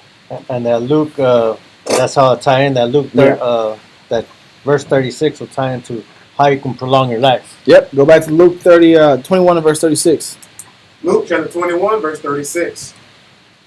Watch ye therefore, and pray always, that you may be accounted worthy to escape all these things that should come to pass, and to stand before the Son of Man. Which also means this is something you should be praying for. The ability to abstain. The ability to not get caught up in this surfeiting mindset. Because this is what's going to allow you to make it in the end. It will allow you to avoid the catastrophe that's coming. Having the ability to abstain and be disciplined and detach yourself from your wants and your strong passions is an ability you're going to need down the line as well. Let that go. Give me Luke 12 and 43. Luke 12 and verse 43. Come. Luke chapter 12 and verse 43 reads. I think it was Job that said that. Yeah. Ready? Yes, sir. Yeah. Blessed is that servant whom his Lord, when he cometh, shall find so doing. Yep, this is blessed the servant. When his Lord comes, he finds him so doing, meaning so abstaining. Abstaining, withholding from temptations, withholding from passion. That servant is blessed because that servant will be defended. Let that go. Give me 1 Timothy 4 and 12. 1 Timothy 4 and 12 through 16. 1 Timothy chapter 4, verse 12. Mm-hmm. 1 Timothy chapter 4, verse 12. So what are we supposed to be doing? What are we supposed to be learning how to do? Read on. And Titius have I sent to Ephesus. 1 Timothy 4 and 12. Come. 1 Timothy chapter 4 and verse 12 reads, Let no man despise thy youth, but be thou an example of the believers, in word, in conversation, in charity, in spirit, in faith, in purity. What he's saying is no matter what stage of this life or this aspect you're in, you can't despise where you're at.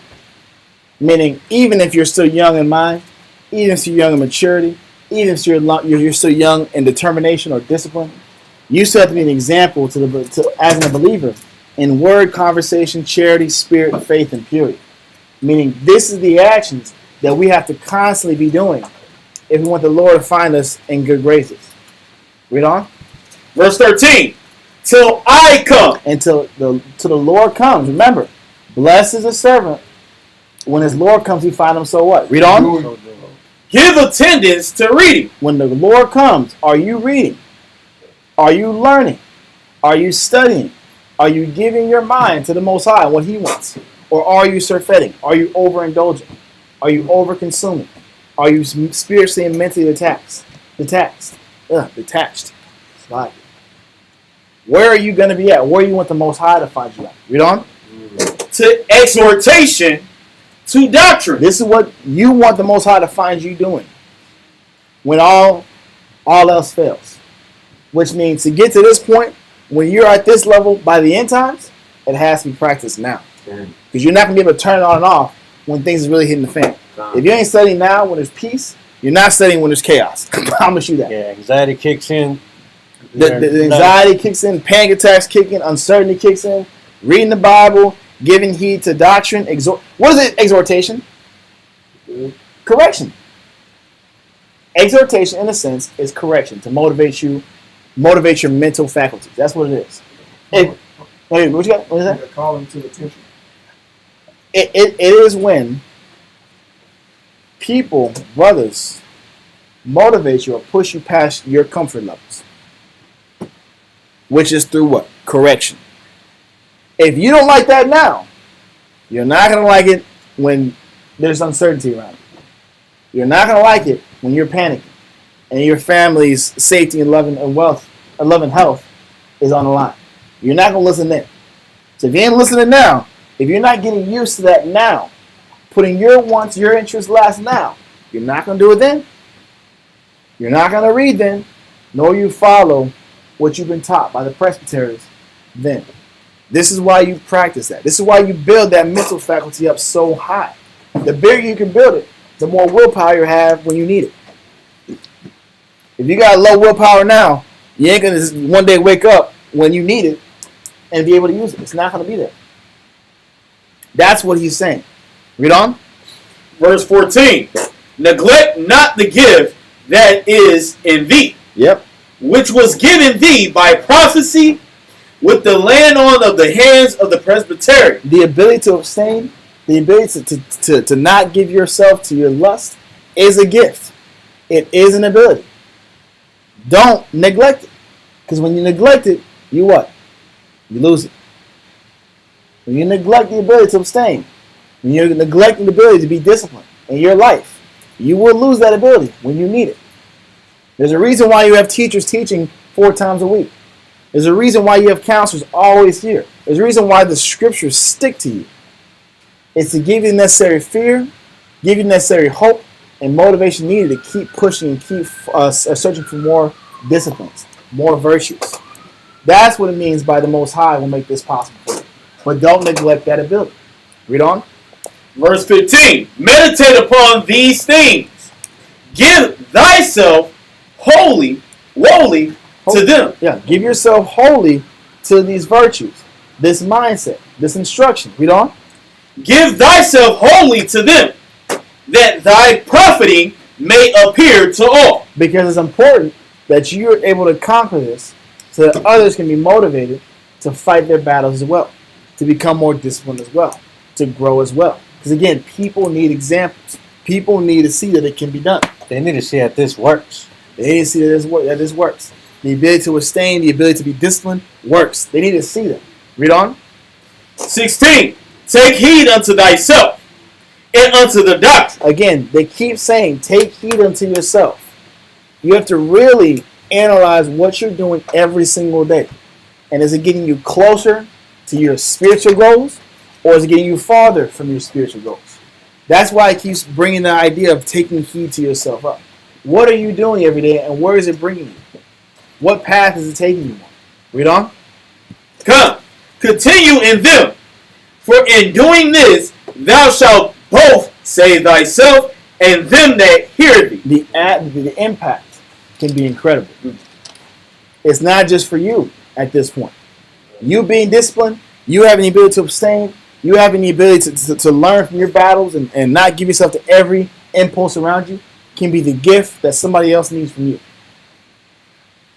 That's the impact behind it. Let that go. Give me what time we got now? 9:26.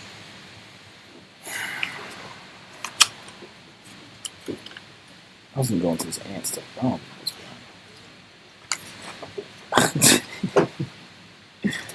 know give me Job 20 and verse 20.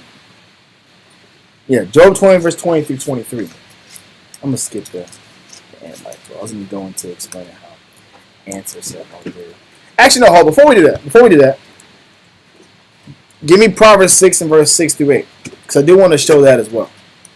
I do want to show that. Then we'll go to Job 20.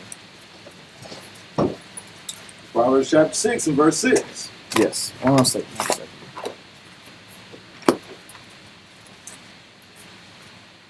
All right, read that. Proverbs 6 and verse 6. Go to the ant, thou sluggard. Go to the ant, thou sluggard. If you're having issues or you don't understand the idea of abstaining, you understand of being disciplined, you understand of having structure, having order, understand how the Most High wants things operated, the Most High will show us all the character virtues we need in the things surrounding us. Even something as small as an ant. What does an ant do? What can an ant produce that can be inspiration or motivation for us to follow? Read on. Go to the ant, thou sluggard. Consider her ways and be wise. Mm-hmm. Keep reading. Which having no guide, overseer, or ruler, provideth her meat in the summer. The ant doesn't need to be told to stay motivated. The ant doesn't need to be told to work to feed itself.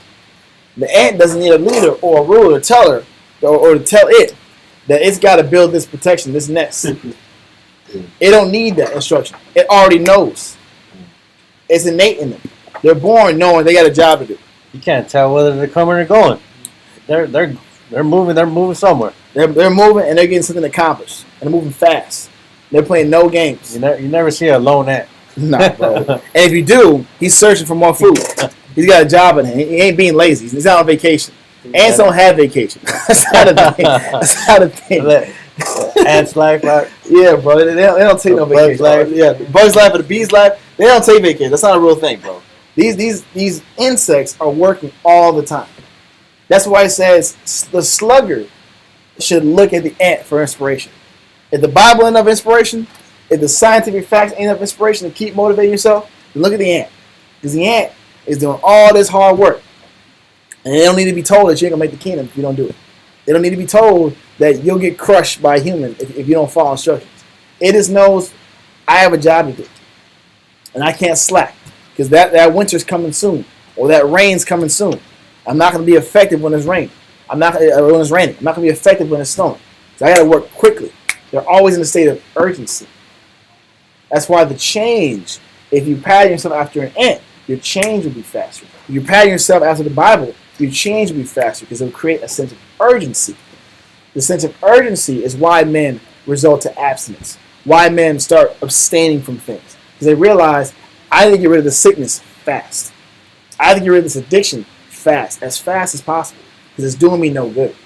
And the scriptures are beautiful because we brought in some neuroscience. Okay. And then now, some animal, like the zoo. Biology. And tie it all into scriptures. Come on, bro.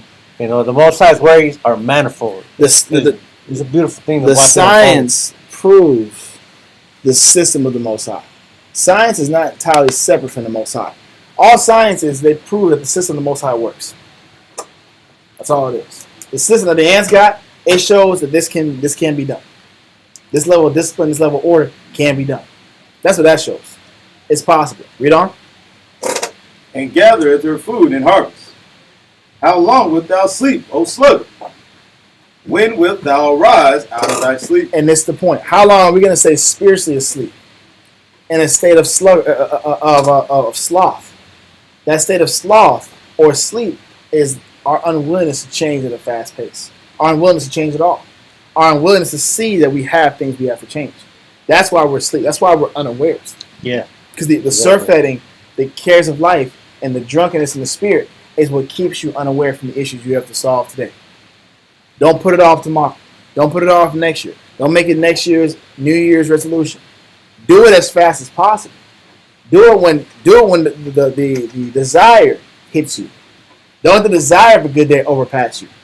Don't let the desire to change and be a better spiritual person pass you out of fear, out of hesitation, or out of the fact that it'll be hard.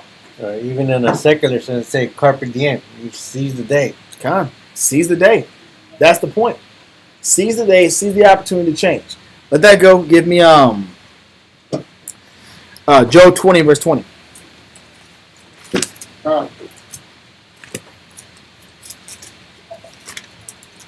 Job chapter 20, verse 20.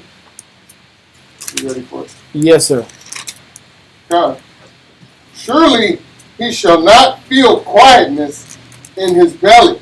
It says, surely will the wicked person, or the person that overindulges, the person that has no discipline, feel quietness in their belly. Why not? Read on. He shall not save of that which he desired. Because contrary to the spiritual person, contrary to the person who has enough discipline and the ability to abstain, this person will not feel quietness or will not feel satisfied unless they keep indulging in more of what they desire. They keep getting more and more of the addiction. Read on. Verse 21. There shall none of his meat be left. Therefore shall no man look for his good. That's why I use the symbolism of binge watching. The concept of binge watching is by you watching all 12 episodes of a season in one day, it's almost like you don't think there's tomorrow to watch it. You don't think there's time tomorrow to watch it. This person that's unsatiable will eat all of his food because they think someone is coming to get it. I don't want to leave nothing left for somebody else to take it. That's how impulsive they are. Yes, sir. Or if it gets old. Or if it gets old. Yeah. It ain't got as much flavor tomorrow. I gotta eat all of it today because tomorrow it might not be good. It ain't gonna have the same level of juice. The steak might dry out a little bit. I need to eat it right now, regardless of sickness, regardless of that color, because if I save it for tomorrow, the meat gonna dry. Well, it ain't gonna taste the same if I reheat it in a microwave. That is an impulsive person. That's a spirit that we have to move away from. Read on. God, verse 22. In the fullness of his sufficiency, he shall be in straits. Listen, he's full. This person has what they need to the excess. And they're still wanting more. To be in straits means they're distressed. I still got to have more. I still have to acquire more. I've already watched TV. I'm going to keep using the TV thing. That's the most relatable to me. I'm going to keep watching this TV. I've watched all day long. But I still got to watch one more episode. I know I got work in the morning. I know I got responsibilities. But I'm not satisfied yet. I need more dopamine hits. I need more fun hits. I need more free time. I need more me time. Read on. God, in the fullness of his sufficiency shall be in straits. Every hand of the wicked shall come upon him. Because the wicked are gonna keep giving you what you want. They're gonna keep giving you those desires. That's their job. To keep feeding those impulses. Because you're not gonna tell them no anyway. You're not gonna deny it. And because you're not gonna deny it, you're gonna have more and more wickedness surrounding you. Read on. Verse 23. When he is about to fill his belly, the Most High shall cast the fury of his wrath upon him. Yep. And shall rain it upon him while he is eating. And this is the point. Consuming. Look, you don't want to be in a situation when you're giving it to your desires and your lust, and Christ comes down and says, "Who's my chosen?" And you get caught literally with fork in mouth, living your life. Hand in popcorn, watch TV. Use that Noah analogy right there. That was a Noah analogy. That's real, right bro. there. Hands in popcorn, steak in mouth, date night, living life, not worry about nothing, scrolling, and more scrolling. You ain't ready to look at no Bible all day, and you get caught lacking. It's the Ice Age. You're like.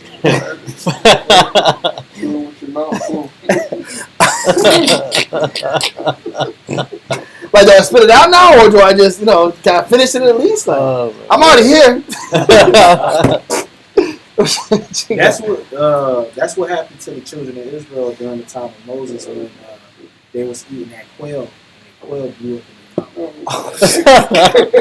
I actually forgot that shit. That's spontaneous combustion. That's funny, bro. That's funny. Said I was gonna Ancient chicken. give you what you want.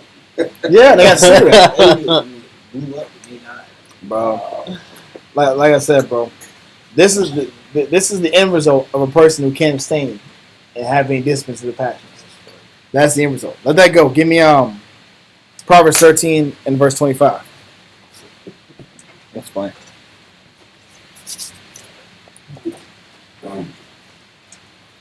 Proverbs 13 and verse 25. Yep. The righteous eateth to the satisfying of the soul. The righteous eateth or consume what's lawful for them till they're satisfied. They understand, I've had enough today. I don't need more. I don't need to overindulge. I have enough self-discipline to cut it off. I've been on the phone enough today. Let me put it down. I've listened to enough music today. Let me turn it off. I've ate enough. Let me slow it down. I don't need all this sugar right now. I'm good.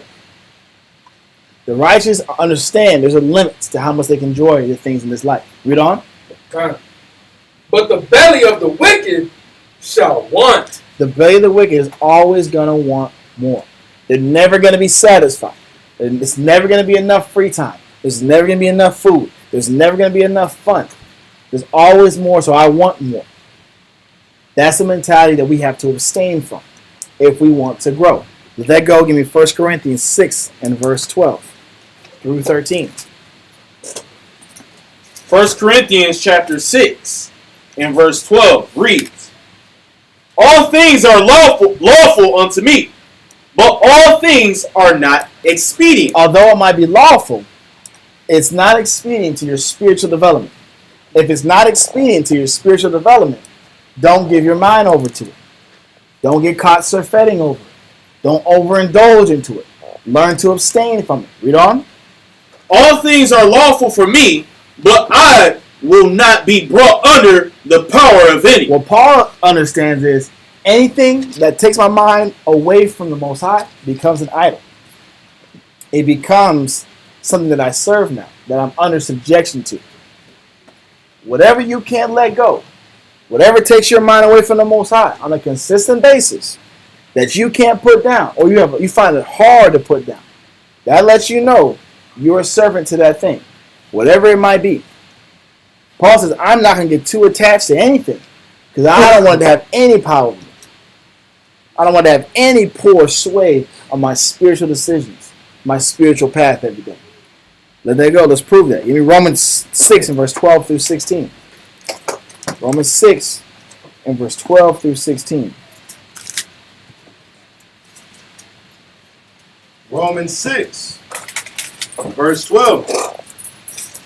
Let not sin, therefore, reign in your mortal body. Don't let sin reign in your body. That sin, again, is that insatiable desire for whatever it is. Whatever you're doing. That insatiable, I can't get enough. I'm always doing this. It's hard to stop doing that. I feel irritated when I don't have it. I get separation anxiety when I'm not around it or when I'm not doing it. Don't let that sin dwell in your body. Read on. That you should obey it in its lust thereof. Because you know you're under that sin when you have to keep feeding it to stay sane, to stay stable, to stay stable. That's when you know it's a problem. Read on. Neither yield ye your members as instruments of unrighteousness unto sin. Don't allow your members, your eyes, your mouth, your hands, your body, to be the instruments that feed your lusts. The instruments that feed your desires. That's what it's saying. Read on. But yield yourselves unto the Most High, as those that are alive from the dead, and your members as instruments of righteousness unto the Most High. But your mind, your eyes, your body should be used as an instrument to get closer and to serve the Most High. Your mind, your self-discipline, your attention span shouldn't be used to get what you want in the flesh. But it should be used to be trained to desire what the Most High desires. That's what he's saying. Read on. For sin shall not have dominion over you. For ye are not under the law, but under grace. That's important. Because we're not under the law. Meaning, if I was under the law, my overconsumption of TV is not unlawful. If I was under the law, my overconsumption of scrolling on social media would not be unlawful. It wouldn't be a problem. But because I'm not under the law and I'm under grace, grace means I have to work my way or prove that the Most High choosing me was worth it. So I have to constantly prove to the Most High that I'm worth being chose. I don't have time to slack off my disciplines. I don't have time to slack off my virtue growth. If it was according to the law, this wouldn't be a problem. That's why Paul's saying what he's saying. But it's not according to the law. You have to keep proving to the Most High that your salvation is worth it. That him waking you up was worth it. That's what he's saying. Read on. What then? Shall we sin because we are not under the law, but under grace? Nope. Most High forbid. Know ye not that to whom ye yield yourselves servants to obey, his servants ye are to whom ye obey? Whatever you allow yourself to serve, to obey, whatever you listen to, when you listen to that phone, or you listen to that TV show, or you listen to your stomach, or you listen to whatever palatable desire you got, whatever you listen to, you're a servant of that thing. That becomes your idol. Okay. That's what he's trying to prevent you from getting yourself to. So you don't get caught with the unfaithful. in the category as unfaithful. Because this can happen. Again, he said in Luke, this is a snare for the entire world. Everyone in the world has to come across this decision. It has to fight this temptation. There's no getting around it. Read on. Whether of sin unto death or of obedience unto righteousness. Because that sin, that distraction, will lead you to death. Or you can obey righteousness and start separating yourself by acquiring more virtues. Does that make sense? What you got, Kareem? I was confused about the grace part. Okay. What about the grace part you confused about? Because when I think of grace, sometimes it's like indoctrinated. I'm like, okay, it's up. I ain't gonna be judged if I sin. Okay. Grace is the forgiveness, or rather, the opportunity of being chosen when you don't deserve it. Right? But the scriptures tell us we have to constantly make our calling and election one. Sure. You have to still make your calling, your election, sure, guaranteed. Just because you have grace, the grace is what allowed you to even be inspired to want to study the Most High. That's the grace. Now it's your job to stay inspired. It's your job to stay seeking after the Most High. He chose you first. No doubt about that. It's your job to reciprocate that level of love. That is what we do every single day. And if it wasn't for the grace, and if you're under the law, then you might have got smited or you might have got destroyed. You get stoned to death, and you wouldn't have that time to prove yourself, to work yourself out. Like, let's say for rent, right? For rent, sometimes you got a grace period, let's say 10 days. Mm-hmm. You still got to pay that rent. Yeah. You don't slide on that. You still got to pay up. Yeah. So why is it that Most High is going to just let us slide? No, you still got to pay your dues. You got to pay your dues and also understand what your dues are. Because now that you've been inspired to come to class, you've been inspired to study, you've been inspired to give your life over to this. The constant goal and challenge that we have is, how can I get closer and closer and closer to the Most High? What more do I have to keep shaving off myself? Because we understand the closer we get, the hotter it gets. Why is it hot? Why is it adversity? Why is it always compare us to clay? Why is it compare us to gold? Because we have to shave off more impurities. Those impurities are the sides of us, in this instance, that we can't abstain from. The vices that we can't abstain from. The lust that we have a problem controlling.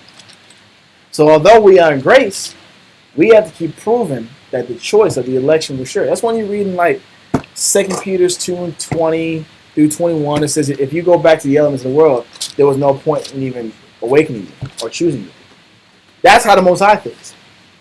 Hebrews 6 and verse 6 says, if you go back to the elements of the world, it's like you crucified Christ afresh and you put in open shame. That's how serious he takes it. If you can't conquer your issues, after you've been inspired to conquer your issues, then you're a wasted selection. That's what he's saying. Because now you're making Christ look back. It's Christ is petitioning on your behalf to the Most High. So if he chose you and he's talking to the Most High, good game, hey, this wasn't fighting lately, he was doing X, Y, and Z, right, and you go back and backslide, it makes him look bad. That's why he's saying what he's saying. Don't be caught in a situation where now you're serving something else other than him. Because now you're not fulfilling your purpose. Man, this is ridiculous.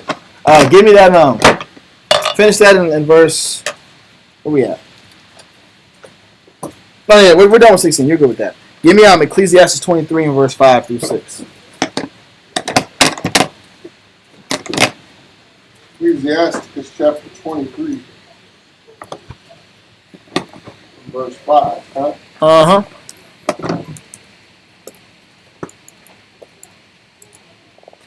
Page 84. Ecclesiastes chapter 23, verse 5.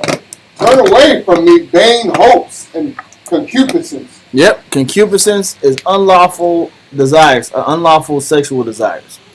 Hopes is dreams, aspirations, desires, passions that don't align with the Most High. Read on. Thou shalt hold him up that is desirous always to serve you. And he will hold you up and hold up anybody who's always desirous to serve him. Always looking for the next thing he has to do to get closer to the Most High. Read on. Verse 6. Let not the greediness of the belly, nor lust of the flesh take hold of me. Give not of the flesh, and give not over me thy servant in an impudent mind. It says, don't let these aspects, these addictions, these passions consume me. Make me a servant of them. And don't let me have an impudent mind, meaning a shameless mind. I don't want to be shameless in my sin. I don't want to be shameless in my lack of discipline. I don't want to be the example of what not to do in Christ, of who not to be in Christ. I don't want to be that person. So I'm going to pray for the virtues and the abilities to withhold and abstain and be disciplined so I can get closer to you. That's what he's saying. Let that go. Give me Ecclesiastes 30 and verse 25. Ecclesiastes 30 and verse 25. Ecclesiastes chapter 30 and verse 25. A cheerful and good heart will have a care of his meat and diet. Sorry. One more time, bro. Read it one more time. Ecclesiastes chapter 30 and verse 25. Mm-hmm. A cheerful and good heart will have a care of his meat and diet. A cheerful and good. This good means strong. This good means strong. A cheerful and strong heart will have a care of his meat and diet. Meaning he will consider what he allows to be consumed in his body. In this instance, it's food. Having ability over what you consume is a good indicator, at least spiritually, on the type of person you are. If I can control the passions of my food palate, more than likely I've controlled other arenas around me. If I'm disciplined in my food choices, more than likely I'm disciplined in other aspects that need discipline. That's the correlation. You see it all the time. You see it all the time when it comes to etiquette. When it talks about don't be the person to reach out for food first. Don't be the person to hide or to take all the food for yourself, hoard all the food for yourself. All these are spiritual traits that come out with just eating. You can start seeing in people when you watch them eat how they eat. It lets you know are they impulsive? Do they have self-discipline? For instance, there was a test done by babies. I forgot what the test was called, but essentially it was the idea of you have this treat, or I guess let's say it's a gummy, right?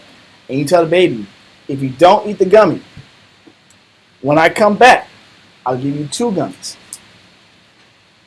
The test is there's one baby who, for hope of the second gummy, will wait that 5 extra minutes. Though it's tempted, it's stinted the gummy the entire time. It's waiting because it knows I'm going to get 2 gummies out of the deal. Versus the other baby, the second that parent leaves, is putting the gummy in his mouth. They say that lets you know what type of character that kid is, the type of passions or level of discipline that kid has. That was a study done. Because some kids, just by nature, are more patient, can wait. Some kids can't wait. Wherever you start at, it's still a learning process. It's still something that can be worked on. And we have to acknowledge that in ourselves. If I have this impulsive nature in me, this has to still be shaved off of me if I want to get closer to the Most High. Let that go. Give me Ecclesiasticus. No. Yeah, give me Ecclesiastes 6 and verse 7. Come. Ecclesiastes chapter 6, verse 7 reads. Hold on. It might be Ecclesiastes. It's Ecclesiastes. Slide. It's Ecclesiastes.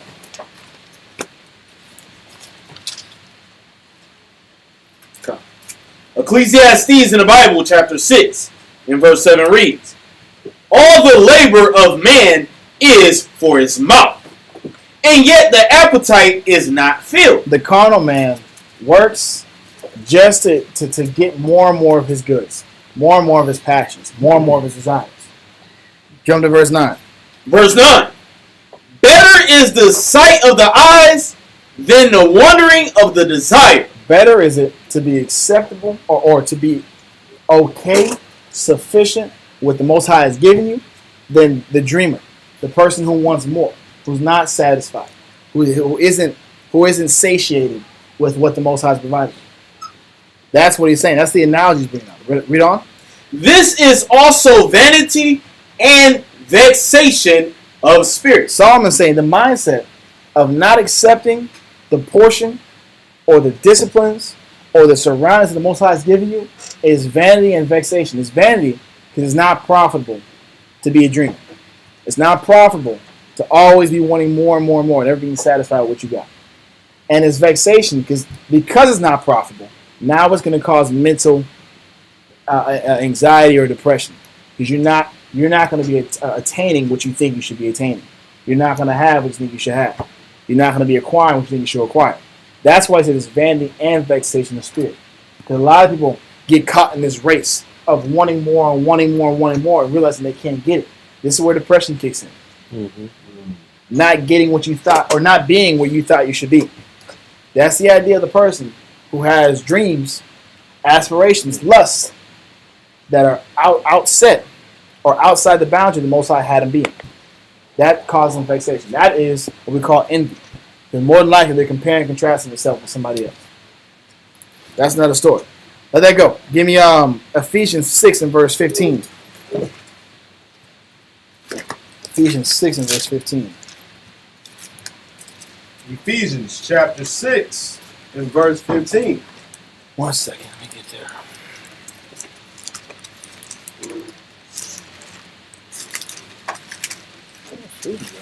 All right. Read that. Ephesians chapter 6 verse 15. And your feet shoe with the preparation of the gospel of peace. It says your feet shod with the preparation of the gospel of peace. Shod, by definition, means to bind under oneself. We're supposed to have our feet bound. Meaning, there's an old saying that says you have to be where your feet is. The idea is accept where you're at in life. Accept the portions you have in life. It says when you're in peace with the Most High, you're supposed to have your feet bound with the preparation of the gospel of peace. I have to be okay, restrained, or bound under this gospel of peace, and not look outside of the gospel, not aspire for more than what the Most High is providing me. Because that also will lead to an addictive personality. That will lead to an insatiable personality. What you got? No, it said with the preparation, it's a process that you have to go through. It's not you just walk in the door and then you're at the finish line. It's something that you have to go through, experience. That way you can obtain those virtues. And the process, I'm glad you brought that up, because the process is the learning, the exhortation, the counseling, the redirecting. The process is I'm constantly being bound back into my center place, which is the scriptures, back into what I'm supposed to be, which is the scriptures of peace. That's the aspect that we have to accept and embrace, because that keeps us whole or keeps us stable in this. Let that go. Give me Jeremiah 2 and verse 24. Come on. Jeremiah chapter 2 verse 24. Jeremiah 2 and verse 24. Hold on. God.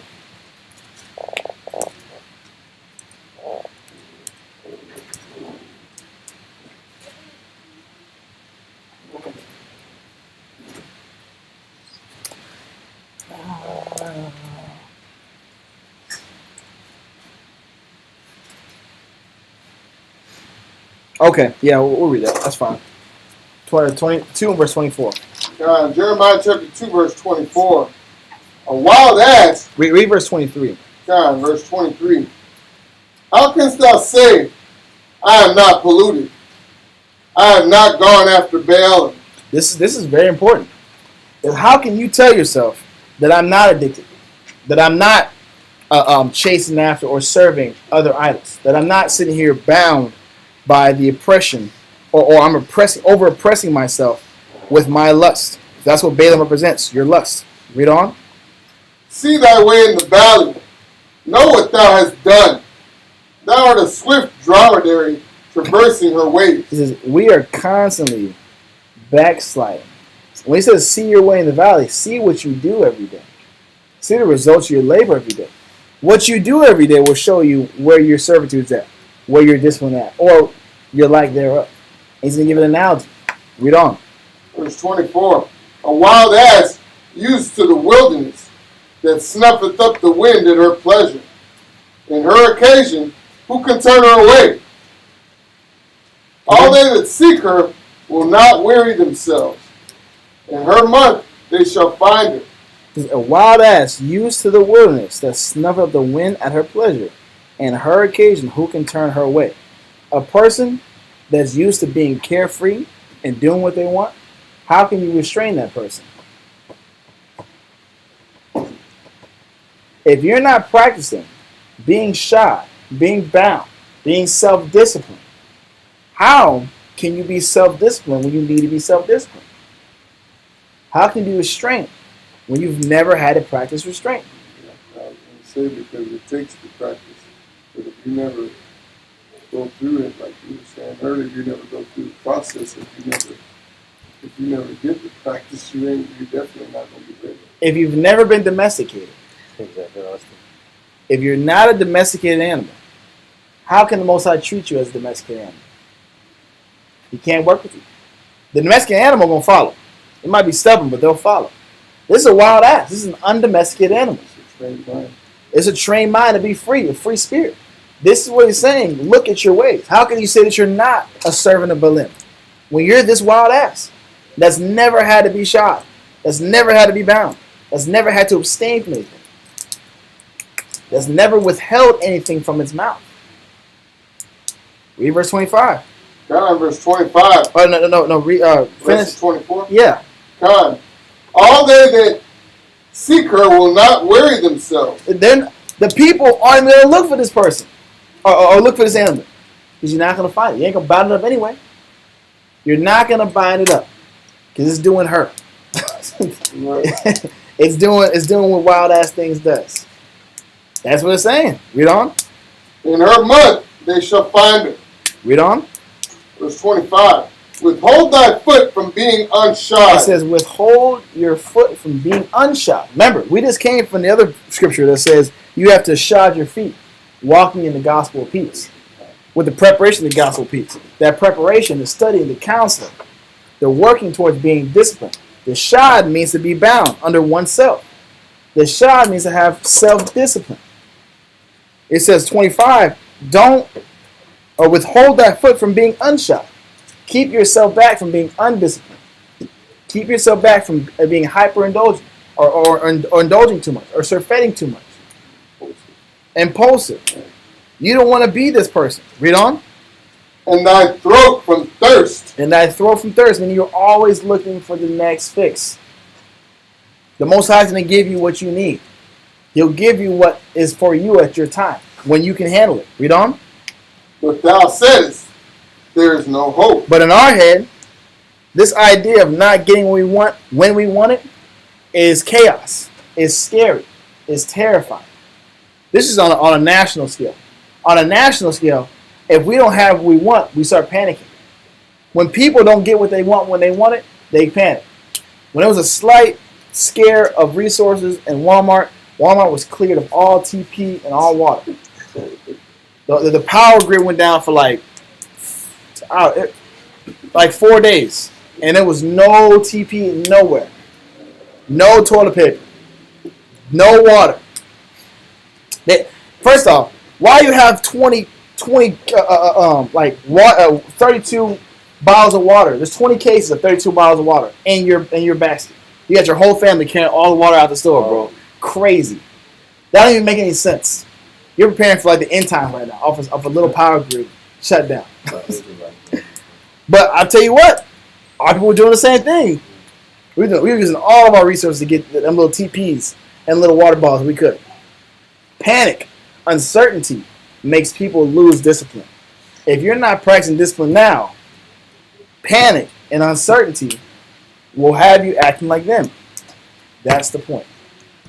And that's why we're going over this right now. Finish that up. Middle of 25. There is no hope. No, for I have loved strangers, and after them will I go. And this person that's undisciplined and unrestrained is going to follow the way of the strangers, and ultimately will lead them to destruction. And with that, I think that's a good stopping point. Well, you know what? Hold on. Let's finish one more verse. 2 Ezra 7 and verse 55. I ain't actually read that in a long time. That was good. I'm like, man, that was fun. God. 2 Ezra chapter 7 and verse 55. Yes, sir. God. And that the faces of them which have used abstinence shall shine above the stars. The faces of them, the people who use abstinence, the people who have gotten used to not giving themselves to surfeiting, who've gotten used to not giving themselves to their passions, will shine above the stars, will make the kingdom. Read on. Right. It says, whereas our faces shall be blacker than darkness. But the contrary person will not make it. The contrary person will be upset. They'll be vexed. Read on. For while we lived and committed iniquity, we considered not that we should begin to suffer for it after death. Because when we're giving our mind to our little vices, our little addictions, we don't consider that those little addictions that we think is little will be the reason why we have to suffer for it after death. We don't think about those things. In our head, it's not as serious. Why would the Lord have me suffer like this? The reason being is you're training yourself in a bad habit. You're playing with a bad spirit. You're serving Baalim. You're that wild ass. Or even on a more surface level, like when you're dead, you can't be used. So when you're dead, when the Most High is not using you anymore, that's when. Can you read that again? God. It says, for while we lived and committed iniquity, we considered not that we should begin to suffer for it after death. Right, so we're no longer being used. The Most High is no longer using you, and you go out in the world and you're doing your thing. Don't you think that you're gonna, come across people and you try to counsel them? And you be detached. Yeah, and you start to think like, man, like I miss the brotherhood, I miss the sisterhood, and you're like, no, I can't go back to that. But you start to suffer and wallow in your thoughts. Because before you got the truth, getting the truth is you coming out of the congregation of death. When you give yourself back to the temptations, back to addictions, back to other passions, other desires that are not the Most High, you're playing with death or the walking dead, so to speak. Meaning you're living on earth, but you're not functional, or you're not usable in the spirit. So that person especially got to answer for their crimes. But this person that's never mastered the virtue of abstinence, having the ability to cut off virtue or cut off a desire, cut off a lust, cut off a passion, whenever he needs it, that person will have to suffer for it after death. Regardless of how large or small the thing that you're doing is. I thought watching TV all day was not a bad thing. And I realized that could be the reason why I might not make it. Simply because I was a servant to it. And I couldn't give it up. Not easily. Not easily.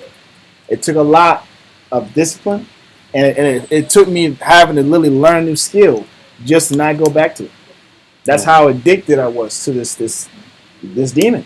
But we are in our own little ways. In different varieties. Read on. Right. It says, then answered he me and said, this is the condition of the battle which man that is born upon the earth shall fight. Because this is the snare that all men was going to be given. Are you going to overcome this surfeiting? Are you going to overcome the cares of this life? Are you going to overcome this lack of discipline?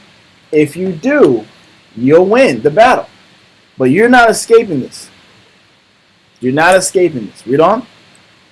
That if he be overcome, he shall suffer, as thou hast said. If you can't overcome this, and you're overcome by your sin, you're overcome by your temptation, you're going to suffer, as you just said, Ezra. That you'll suffer, the people will suffer, and not make it, and then have to suffer after death. Read on. But if he get the victory, he shall receive the thing that I say. Which is the salvation in the kingdom. That's the ultimate goal. Salvation in the kingdom, end goal.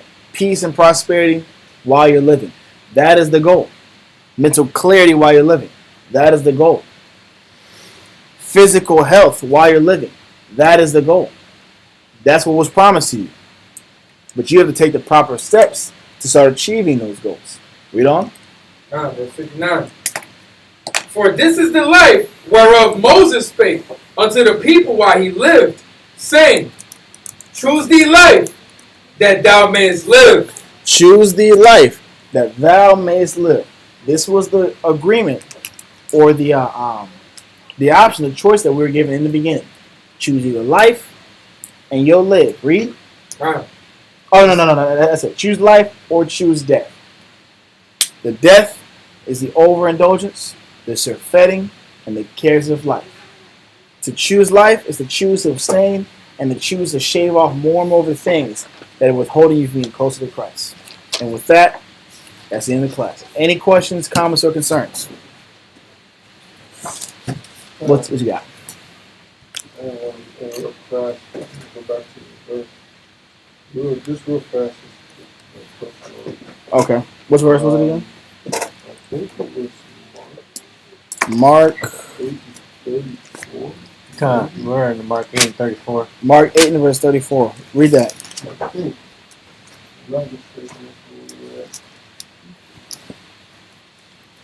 After my question was there, let me make sure that's what he did.